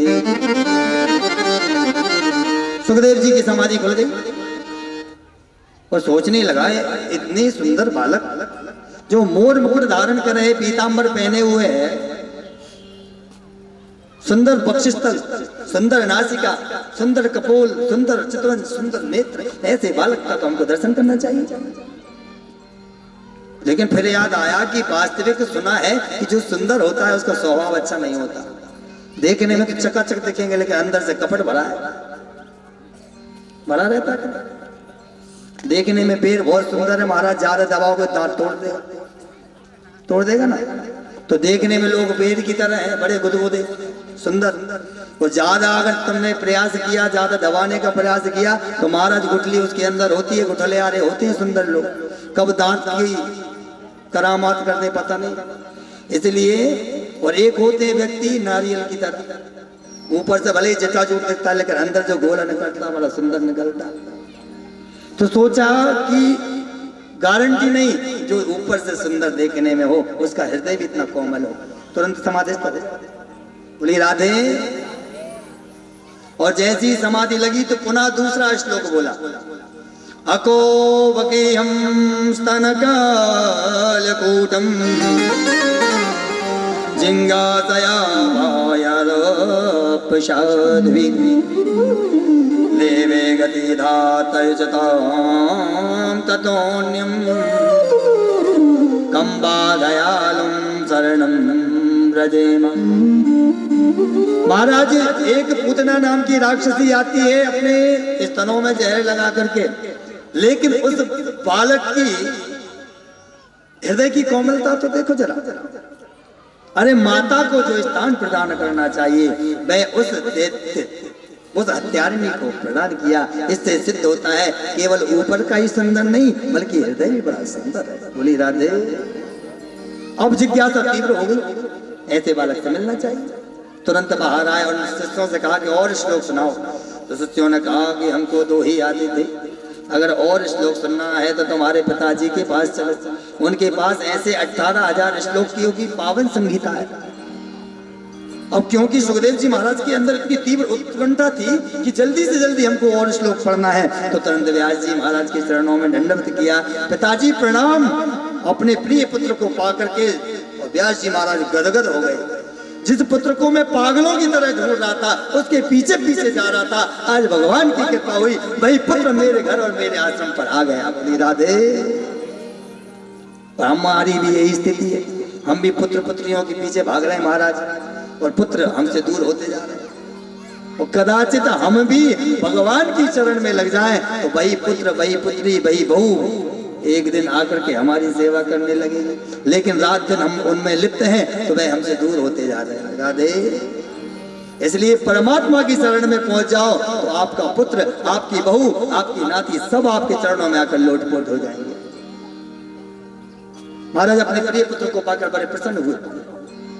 18,000 श्लोकों की पावन संगीता पढ़ाई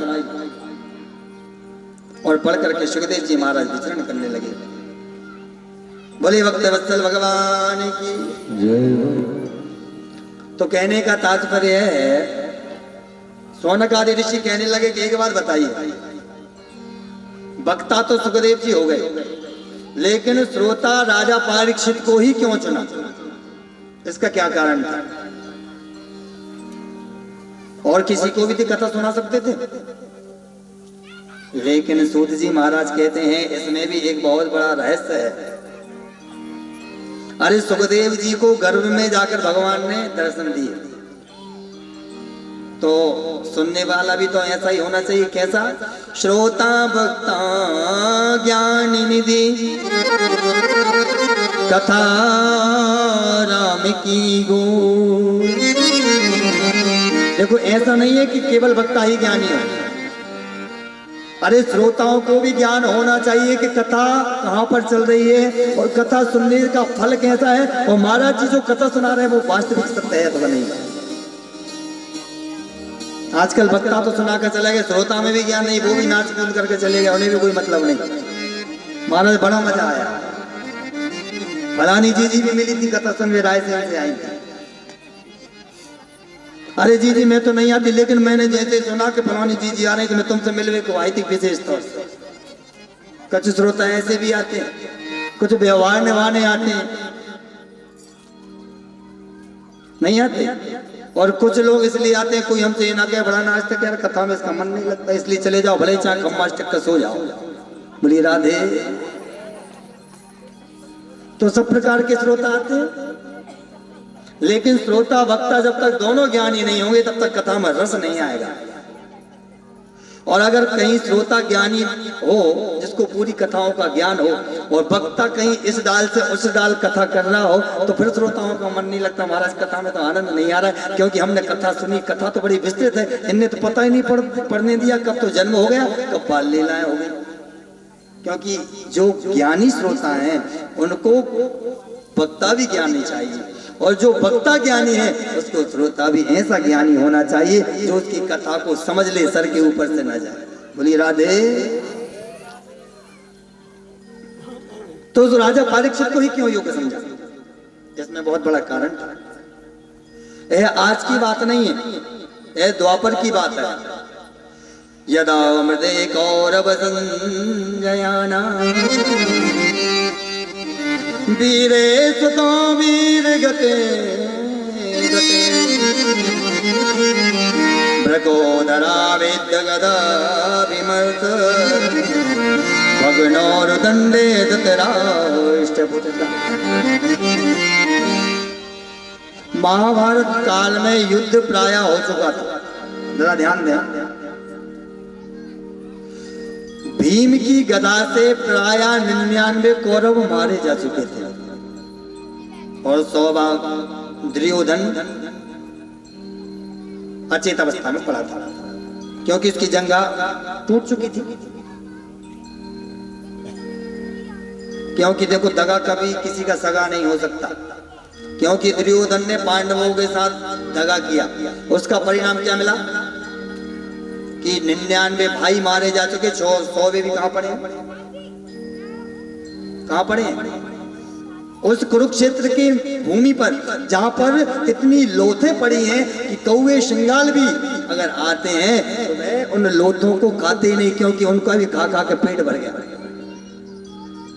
इसलिए दगा नहीं करना चाहिए। सबसे पहली बात, जीवन में कभी दगा नहीं करना चाहिए, क्योंकि दगा कभी किसी का सगा नहीं होता। दो लोगों ने दगा किया, जरा भाव समझ लीजिए। दगा किसी का सगा नहीं है, किया नहीं तो कर देखो, जिसने जिसको दगा दिया उसका जा करके घर देखो। दगा किसी का सगा नहीं, किया नहीं करके देखो, जिसने जिस संग दगा किया उसी का बिगड़ा घर देखो। दगा किसी का सगा नहीं है, किया नहीं तो कर देखो, जिसने जिससे दगा किया उसका जा करके घर देखो। दगा किसी का सगा नहीं, किया नहीं करके देखो, जिसने जिस संग दगा किया उसी का बिगड़ा घर देखो।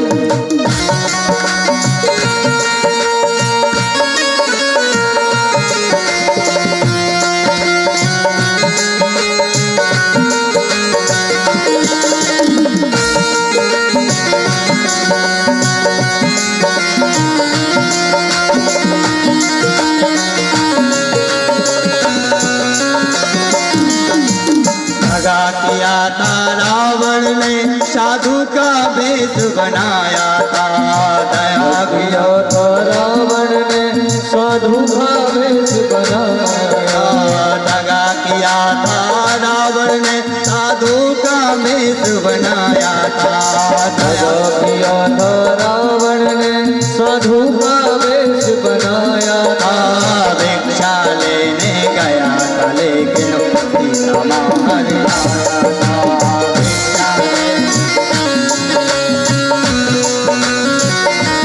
उसका परिणाम पता क्या हुआ? उसका परिणाम यह हुआ, लंका सारी राख बनाई, पल में हनुमत ने देखो, जिसने जिस संग दगा किया देखो। दगा किसी का सगा नहीं, किया नहीं करके देखो, जिसने जिस संग दगा किया है उसी का बिगड़ा कर देखो।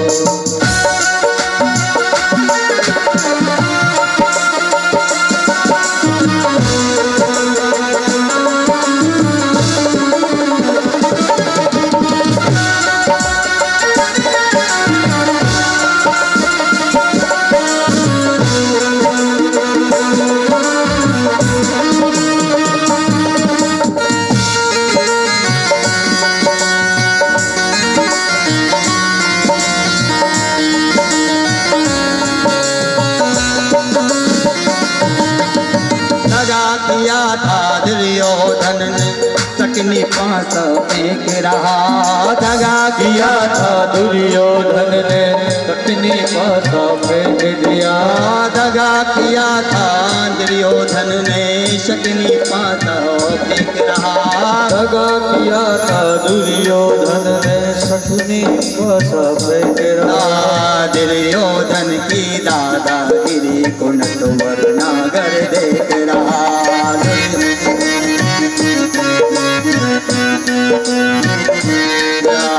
दुर्योधन की दादागिरी को नटवर नागर देख रहा।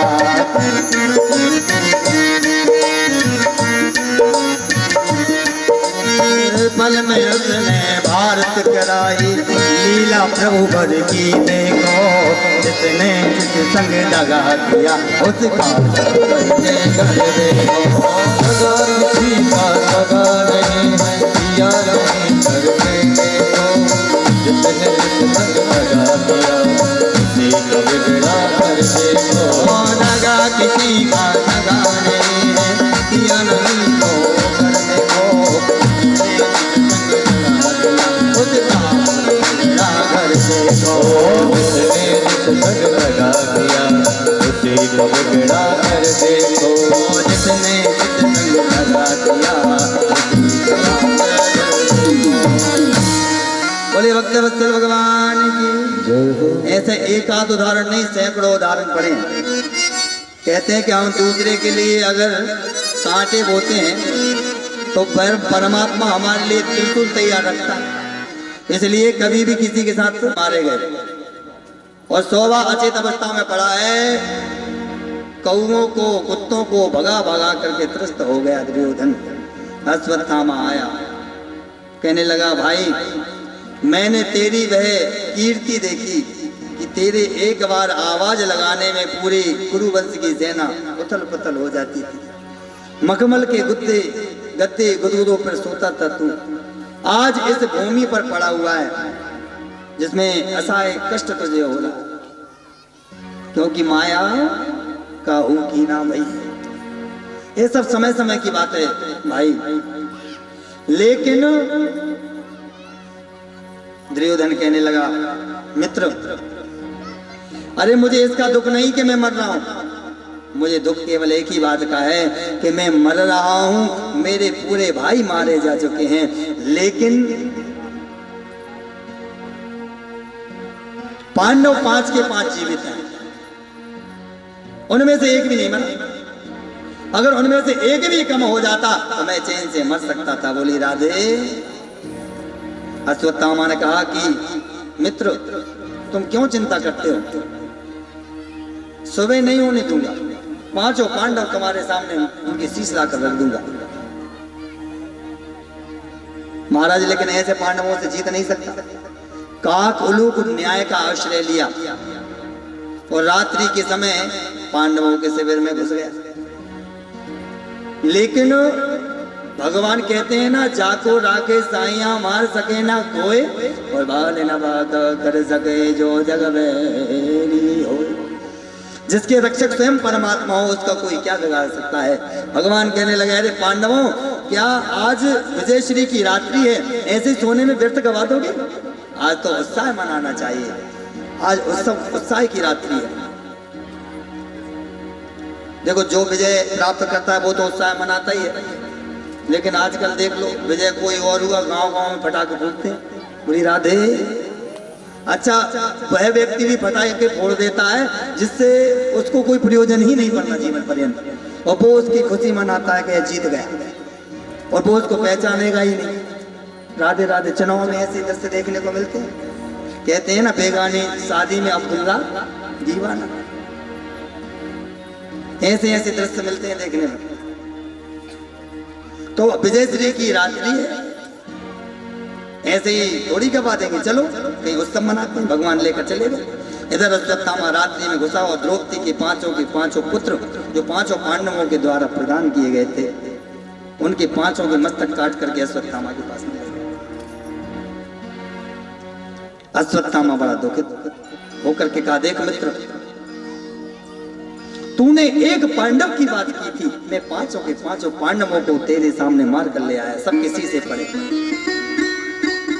वस्त्र को हटाकर देखा और जैसे ही उन शीशों पर नजर पड़ी दुर्योधन चीत्कार करके रोने लगा। अरे कहने लगा अरे हाय रे अश्वत्थामा, तूने ये क्या कर दिया? अरे पांडव नहीं, तूने तो हमारे वंश में पानी देने वाला तक नहीं छोड़ा। ये पांडवों के पुत्र हैं, इनसे हमको आशा थी कि हमारा अर्पण करेंगे, हमको पिंड देंगे, लेकिन यह आशा भी तूने आज समाप्त कर दी। जो यह बात अश्वत्थामा ने सुनी, अश्वत्थामा की धड़कन तेज होगी। अगर पांडव जीवित है तो मुझे जीवित नहीं छोड़ेंगे। महाराज भागा वहां से बद्रिक आश्रम के लिए। प्रातः हुई और प्रातः काल जैसे ही शिविर में प्रवेश द्रौपदी ने किया और जो अपने पुत्रों की दुर्दशा देखी, मूर्छित होकर जमीन पर गिर पड़ी, हाय करके चीत्कार करने लगी। जिसके 5 के 5 पुत्र ऐसी दुर्दशा में पड़े हों, उसके मां के हृदय से पूछे कि उसके हृदय पर क्या बीती।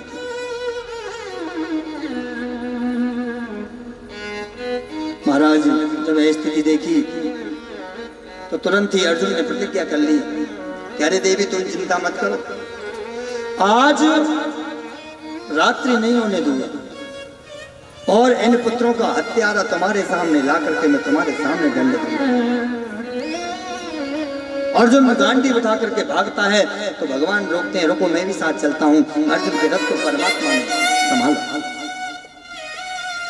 और जैसे ही अर्जुन रथ में बैठकर जाते हैं तो अर्जुन को जैसे ही अश्वत्थामा ने देखा तुरंत ही ब्रह्मास्त्र का संहार कर दिया। अर्जुन कहने लगा प्रभु मुझे क्या किया है? भगवान ने कहा कि तुम्हारे पास भी तो अस्त्र है, संहार करो। अर्जुन ने भी ब्रह्मास्त्र का संहार कर दिया। दोनों अस्त्र आपस में टकरा ना जाएं, इसलिए अर्जुन को भगवान ने आज्ञा दी कि अगर दोनों अस्त्र टकरा गए तो महाराज पृथ्वी में प्रलय आ जाएगी, शांत करो। अर्जुन ने दोनों ब्रह्मास्त्रों को शांत किया और अश्वत्थामा को पकड़ा और ऐसे रथ में बांध लिया जैसे कि बलि के बकरे को बांधते हैं। भगवान कहने लगे अरे तुम इसको अभी मार दो, तो अर्जुन कहने लगे प्रभु अभी नहीं मार सकता, क्योंकि मैंने प्रतिज्ञा की है द्रौपदी के सामने जाकर के इसको मारूंगा, इसलिए नहीं मार सकता। रथ लेकर के जैसे ही द्रौपदी के पास में पहुंचे तो द्रौपदी ने जो अश्वत्थामा को बकरे की तरह बंधा हुआ देखा, द्रौपदी के हृदय में दया उत्पन्न हो गई और अपने हाथ से ही अश्वत्थामा के बंधन खोलने लगी। अर्जुन कहते देवी क्या करती हो? अरे तुम्हारे पुत्रों का हत्यारा है, इसको छोड़ना नहीं है। तो जरा द्रौपदी के शब्दों पर ध्यान दें। द्रौपदी कहती है कि हे अर्जुन, हे आर्य, ये तुम्हारे गुरु का पुत्र है और गुरु का पुत्र भी गुरु के समान ही होता है क्योंकि उसी का अंश है। अरे मेरे पुत्रों की हत्या हो गई, मुझे दुख है, लेकिन मुझे 5-5 बलि पतियों का आश्रय है। लेकिन तुमने कभी सोचा कि जिन गुरु द्रोण ने तुमसे एक भी विद्या छुपाई नहीं, उन्हीं गुरु द्रोण का है पुत्र है। जिनके पति को तुम पहले महाभारत युद्ध में मार चुके हो, अगर इसको भी अभी मार दिया तो तुम्हारी गुरु माता कृपी का क्या होगा, जरा कल्पना करो।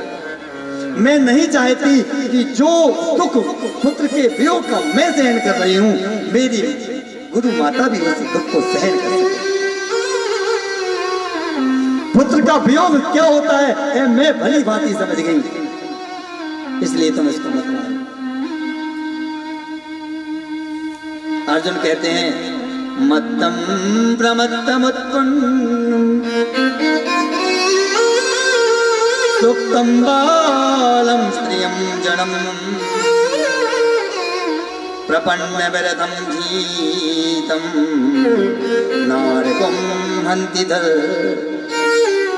एक तो सोते हुए शत्रु को कभी मारना नहीं चाहिए, दूसरे बालक को कभी मारना नहीं चाहिए, तीसरे जो आदत आई हो उसको नहीं छोड़ना चाहिए, चौथा जो गोरा हो पागल हो उसको कभी सताना नहीं चाहिए, और स्त्री के ऊपर कभी प्रहार नहीं करना चाहिए। ये बहुत बड़े दोष हैं और ऐसा दोष अगर कोई व्यक्ति कर दे तो उसको जीवित नहीं छोड़ना चाहिए, उसको मारने में कोई दोष नहीं। लेकिन द्रौपदी अपने हाथ से अश्वत्थामा के बंधन खोलने लगी, मैं तुमको मारने नहीं दूंगी। अब अर्जुन धर्म संकट में, प्रभु अब क्या करूं? तो भगवान ने कहा कि देखो अर्जुन, ब्राह्मण का पुत्र है, गुरु का पुत्र है, ये मारने योग्य नहीं, इसको मारना नहीं चाहिए। इसके बाद राजा जैसी आज्ञा दे दे वैसा कर दो। युधिष्ठिर ने भी कह दिया ब्रह्म बंधुर्न हन्तव्यम, ब्रह्म बंधु है, इसको छोड़ दो। तो अर्जुन कहने लगा प्रभु क्या करूं? तो भगवान कहने लगे प्रतिज्ञा मत भूल देना, नहीं क्षत्रिय धर्म नष्ट हो जाएगा। धर्म संकट में पड़ गए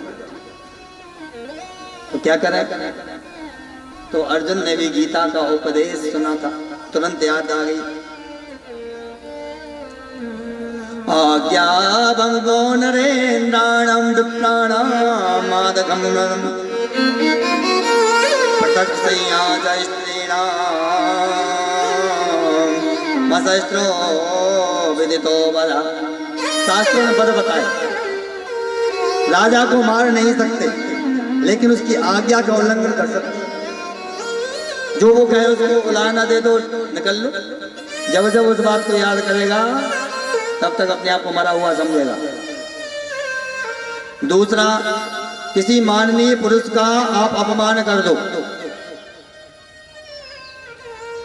जिस गुरु जी को आप बिठाल करके सिंहासन पर बढ़िया पांव धोते हो, चरणामृत लेते हो, तिलक करते हो, दक्षिणा देते हो मोटी सी, अगर उनसे कोई अपराध बन जाए तो घर बुला के अगर धक्का मार के उनको निकाल दोगे तो जब जब उस बात को याद करेंगे तब तक गुरु जी अपने आप को मरा हुआ समझेंगे। बताओ, जो व्यक्ति हमारे चरण धुल कर चरणामृत लेता था वो धक्का मार के निकाल रहा है, आप शब्द बोल रहा है, तो क्या करना चाहिए? अपमान कर दो। स्त्री को मारना शास्त्रों में निषेध कहा है और कहते हैं यत्र नारी प्रपूज्यन्ते रमन्ते तत्र देवता। जिस घर में स्त्री की पूजन होती है ना, उस घर में सारे देवता निवास करते हैं। स्त्रियों की बड़ी महिमा है, क्योंकि जितनी भी देवियां हैं उनको सब विभाग सौंप दिए हैं। लक्ष्मी जी को धन का विभाग, सरस्वती जी को विद्या का विभाग। बेचारे देवताओं के पास कौन सा विभाग है? एक भोले बाबा पहाड़ पे बैठे हैं, दूसरे नारायण समुद्र में डटे हैं, उनके पास में कोई विभाग नहीं महाराज। जितने बड़े बड़े विभाग हैं सब देवियों के पास में। आज भी अपन देख लो, घर में अन्नपूर्णा का विभाग किसके पास में है? किसके पास में है? घर की देवियों के पास में अन्नपूर्णा का विभाग है। और जिस दिन अन्नपूर्णा देवी रुष्ट हो गई उस दिन क्या होगा? ढाबा टटोल लोगे जाके, कहीं तो भोजन का प्रबंध हो जाए। होता है कि नहीं होता? तो आज भी आप देखो प्राइवेट स्कूलों में 90% आपको शिक्षिकाएं मिलेंगी, शिक्षक नहीं मिलेंगे। गलत तो नहीं बोल रहे आप? क्योंकि विद्या का विभाग उनके पास में है। इसलिए नारी का सम्मान करना चाहिए।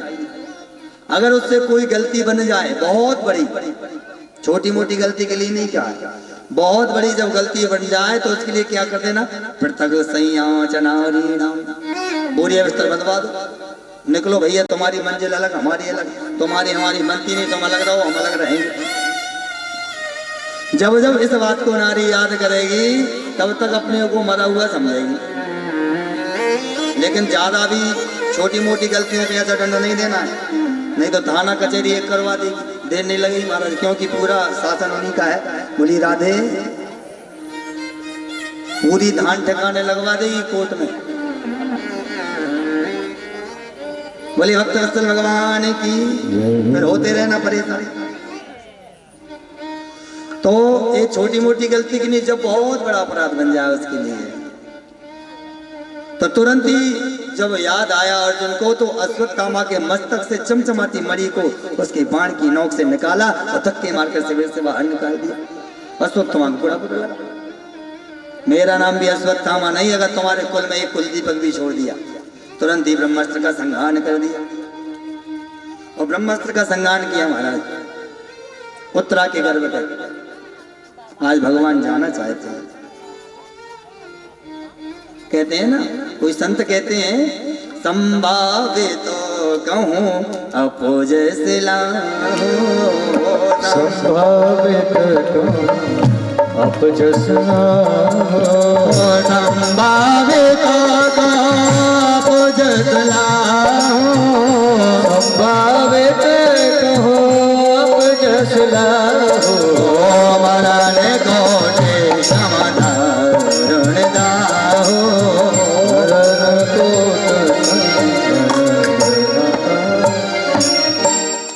उत्तरा के गर्भ में ब्रह्मास्त्र का संहार कर दिया। भगवान जाने के लिए उद्यत हुए और जैसे ही भगवान जाने के लिए उद्यत हुए, सारे पांडव भगवान को रोकना चाहते हैं, लेकिन भगवान मानते नहीं, क्योंकि अब हमारा रुकना ठीक नहीं, ज्यादा देर रुकेंगे नहीं।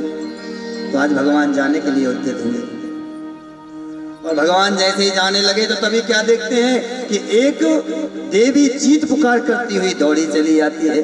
पाहि पाहि महायोगिन देवदेव जगत्पते,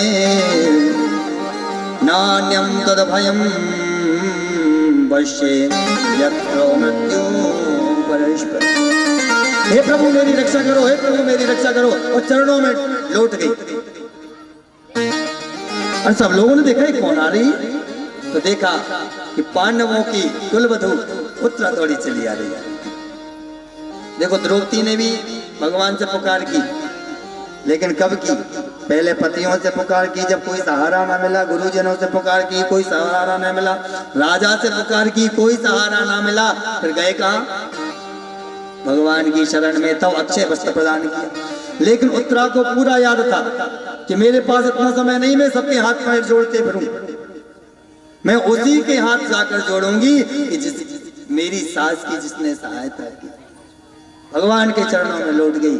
हम भी ऐसे ही करते हैं, पहले जगत से आशा रखते हैं, फिर परिवार से आशा रखते हैं, फिर रिश्तेदारों से आशा रखते हैं, लेकिन जब सब जगह से हमको निराशा हाथ लगती है तो फिर जाकर के परमात्मा से आशा रखते हैं।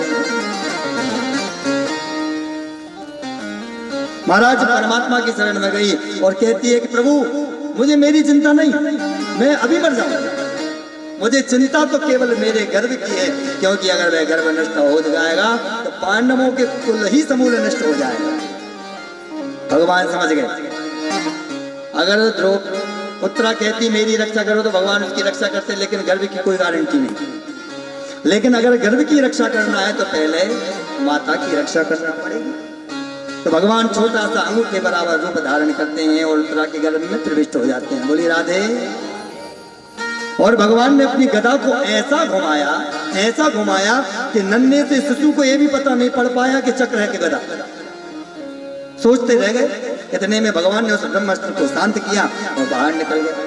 लेकिन उस शिशु के हृदय में वह झांकी ऐसी फंस गई कि रात दिन उसी का चिंतन करने लगे। अब बताओ उत्तरा से ज्यादा कोई भाग्यशाली होगा क्या? अरे अनेक माताएं हमारी भारत भूमि में हुई जिनने ध्रुव प्रहलाद जैसे महापुरुषों को अपने गर्भ में धारण किया,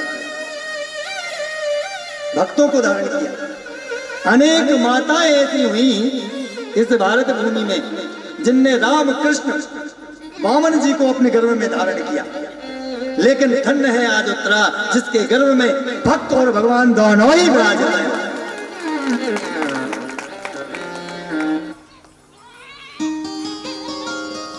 महाराज लेकिन भगवान जब जाने के लिए उद्यत हुए तो आज कुंती मैया ने सोचा कि बताओ इतना बड़ा काम किया मेरे कन्हैया ने, कोई तारीफ कोई प्रशंसा कोई स्तुति गाई नहीं रहा।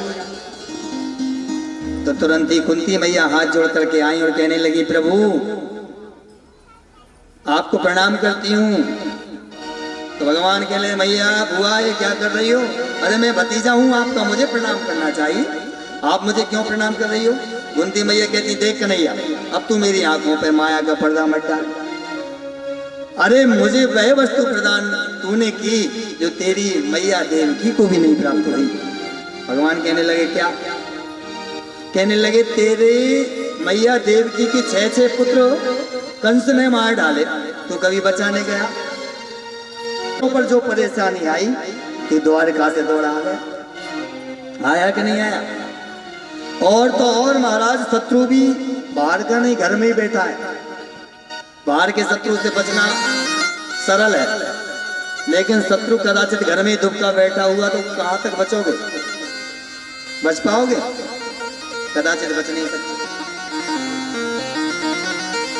और तो और अग्नि से जला गया। मेरे पुत्र भीम को जहर देकर के मारने का प्रयास किया और समुद्र में डलवा दिया। महाराज जब वह आया तो वह 10,000 हाथियों का बल लेकर के मुझे प्राप्त हुआ। जो जहर ने अमृत का काम किया वो किसकी कृपा थी? केवल तेरी ही कृपा थी, क्योंकि बिना तेरी कृपा के कभी कोई कार्य होता नहीं। कहते हैं ना गरल सुधारे पो करही मिताई, गरल सुधारे पो करही मिताई, गरल सुधारे पो करही मिताई, गरल सुधारे पो करही मिताई, गोपद शीतलाई, ओ गोपद सिंधु अनल शीतलाई। किसकी कृपा हुई? तेरी कृपा के अलावा कोई कार्य कर सकता है क्या? नहीं कर सकता। इसलिए हे कन्हैया तू मेरी माँ आंखों पर माया का पर्दा बन जा।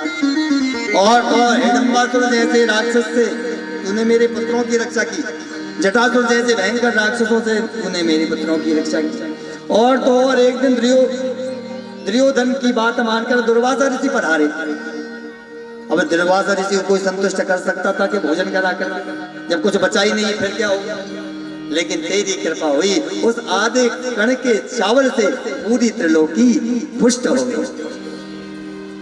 बता अब मैं और कहां तक तेरी कृपाओं का पारावार पाऊं। द्रोणाचार्य, पितामह भीष्म, अंगराज कर्ण जैसे महारथियों को तेरी बिना कृपा के कोई मार सकता था क्या? कन्हैया कहने लगे कि हे बुआ, इसमें मेरा कोई पुरुषार्थ नहीं, ये तो तुम्हारे पुत्रों का बल है, जैसे बड़े बड़े बलवानों को परास्त कर दिया। बुआ कहने लगी एक बात बता, तूने जब राम जी ने जब सुग्रीव से कहा कि जाकर के बाली से युद्ध करो, तो सुग्रीव तो वैसे ही घबरा रहा था, धड़कन तेज हो गई, मैं बाली के सामने टिक पाऊंगा। तो तुमने सुग्रीव से क्या कहा? सुन सुग्रीव में मारे हो बाली एक ही बाण, तू चिंता मत कर, तू तो सामने युद्ध कर, बाकी एक ही बाण से मैं बाली को मार डालूंगा। इसलिए मुझे पूरा विश्वास है जो भी चराचर में करता है वह तू ही करता है, अन्यत्र किसी की सामर्थ्य नहीं है। क्योंकि कहते हैं ना, करते हो तुम कन्हैया मेरा नाम हो रहा है, मेरा आपकी कृपा से सब काम हो रहा है, मेरा आपकी कृपा से सब काम हो रहा है, मेरा आपकी कृपा से सब काम हो रहा है।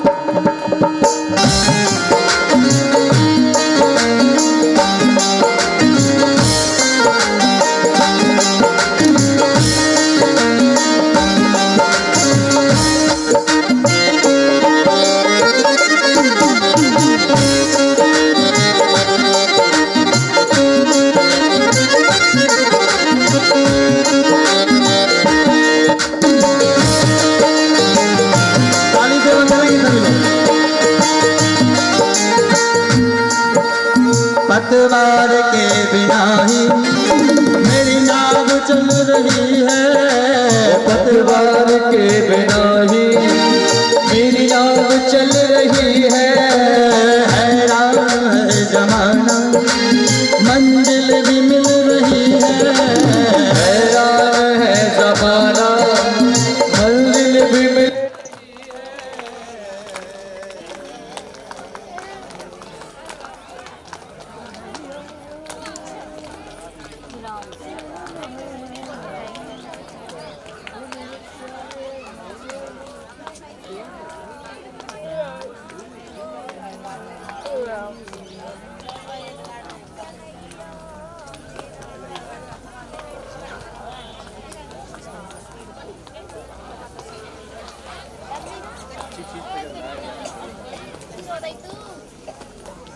तकलीफ है सही है।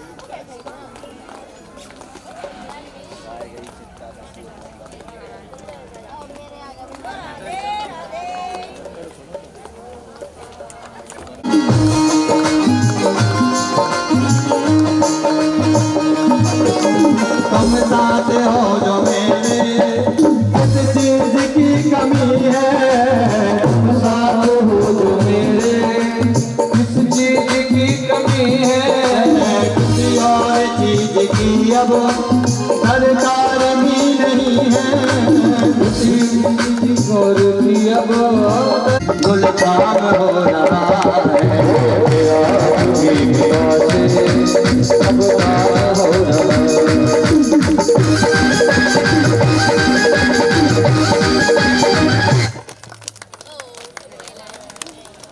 सती होने अब वो 2 पुत्र 3 पुत्र तुम्हारे युधिष्ठिर, भीम और अर्जुन कैसे प्राप्त हो गए जब श्राप लग गई थी?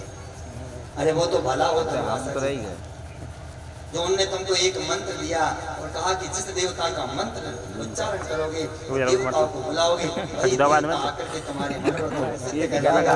तो 5 पुत्र उन देवताओं के द्वारा मातृ और क्लियर देखता हो वीडियो कैमरा देता है।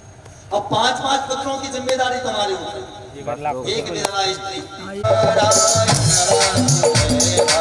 श्री कृष्ण गोविंद हरे मुरारी हे नाथ नारायण वासुदेवा श्री कृष्ण गोविंद हरे मुरारे हे नाथ नारायण वासुदेवा हे नाथ नारायण वासुदेवा हे नारायण वासुदेवा हे नाथ हरे मुरारे हे नाथ नारायण वासुदेवा श्री कृष्ण गोविंद हरे मुरारी हे नाथ नारायण वासुदेवा नारायण नारायण नारायण राधा राधा राधा राधा राधा परमदन राधा राधा राधा राधा परमदन राधा राधा राधा राधा राधा परमदन राधा राधा राधा राधा राधा अमर राधा श्री राधा श्री राधा अमर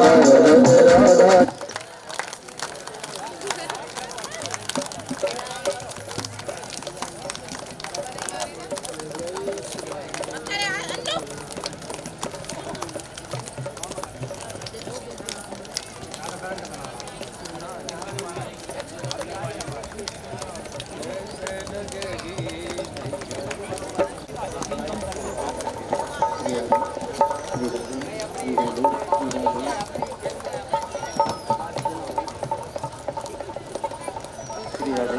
बोले भक्तवत्सल भगवान की, बोले राधा रानी सरकार की।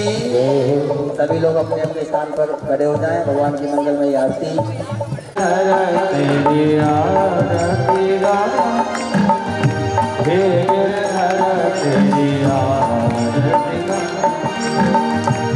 आरती गाओ प्यारे आपको मनाओ, आरती गाओ प्यारे आपको मनाओ, श्याम सुंदर तेरी आरती, श्याम सुंदर तेरी आरती। मोर मुकुट प्यारे शीश पे तोरे, अधर की बंसी मेरो मन मोहे, अधर की बंसी मेरो मन मोहे।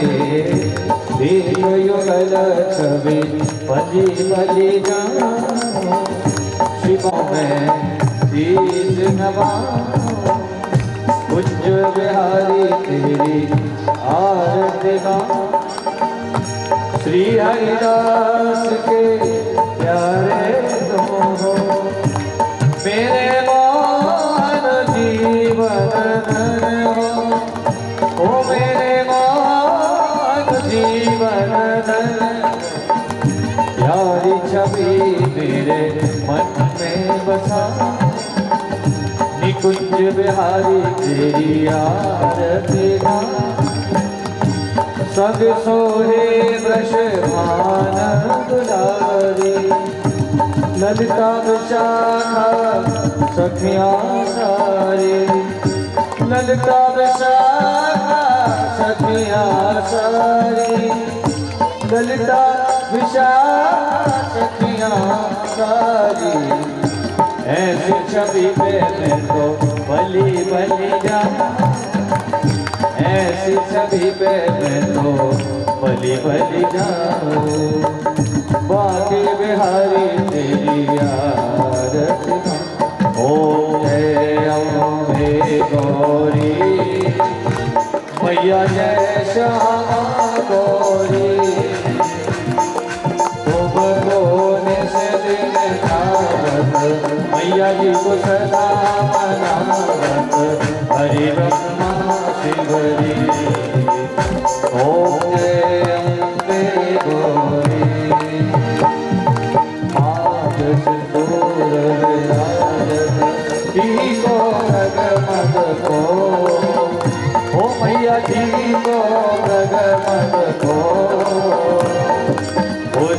से दोने निर्मल से दोने चंद्र बदनी को ओम अम्बे गौरी कनक समान गले वर राता पर राजे ओ मैया राता पर राजे हे हरे वाहन खड़ग खबर तारी ओ मैया खड़ग खबर तारी जन सेवक इनके दुख हारी ओ अम्बे गौरी पारण कुंडल शोभित होना कोट चंद्र दिवाकर कोट चंद्र दिवाकर समराजत ज्योति ओम अम्बे गौरी ओ शोभन शोभ विदार महिषासुर गाती ओ मैया महिषासुर गाती ओ चंद्र मुंड संधारे कमलारानी आगम निगम मखानी वेद पुराण मखानी तुम शिव पटरानी ओम अम्बे गौरी ओ शोभन योगन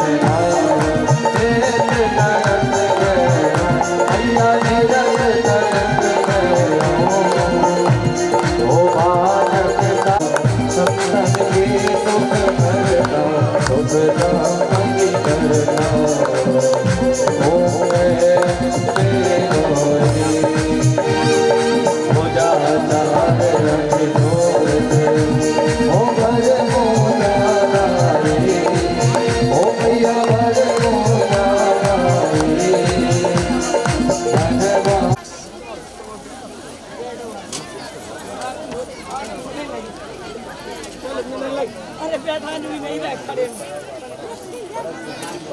बैठ धक्का ना लग जाए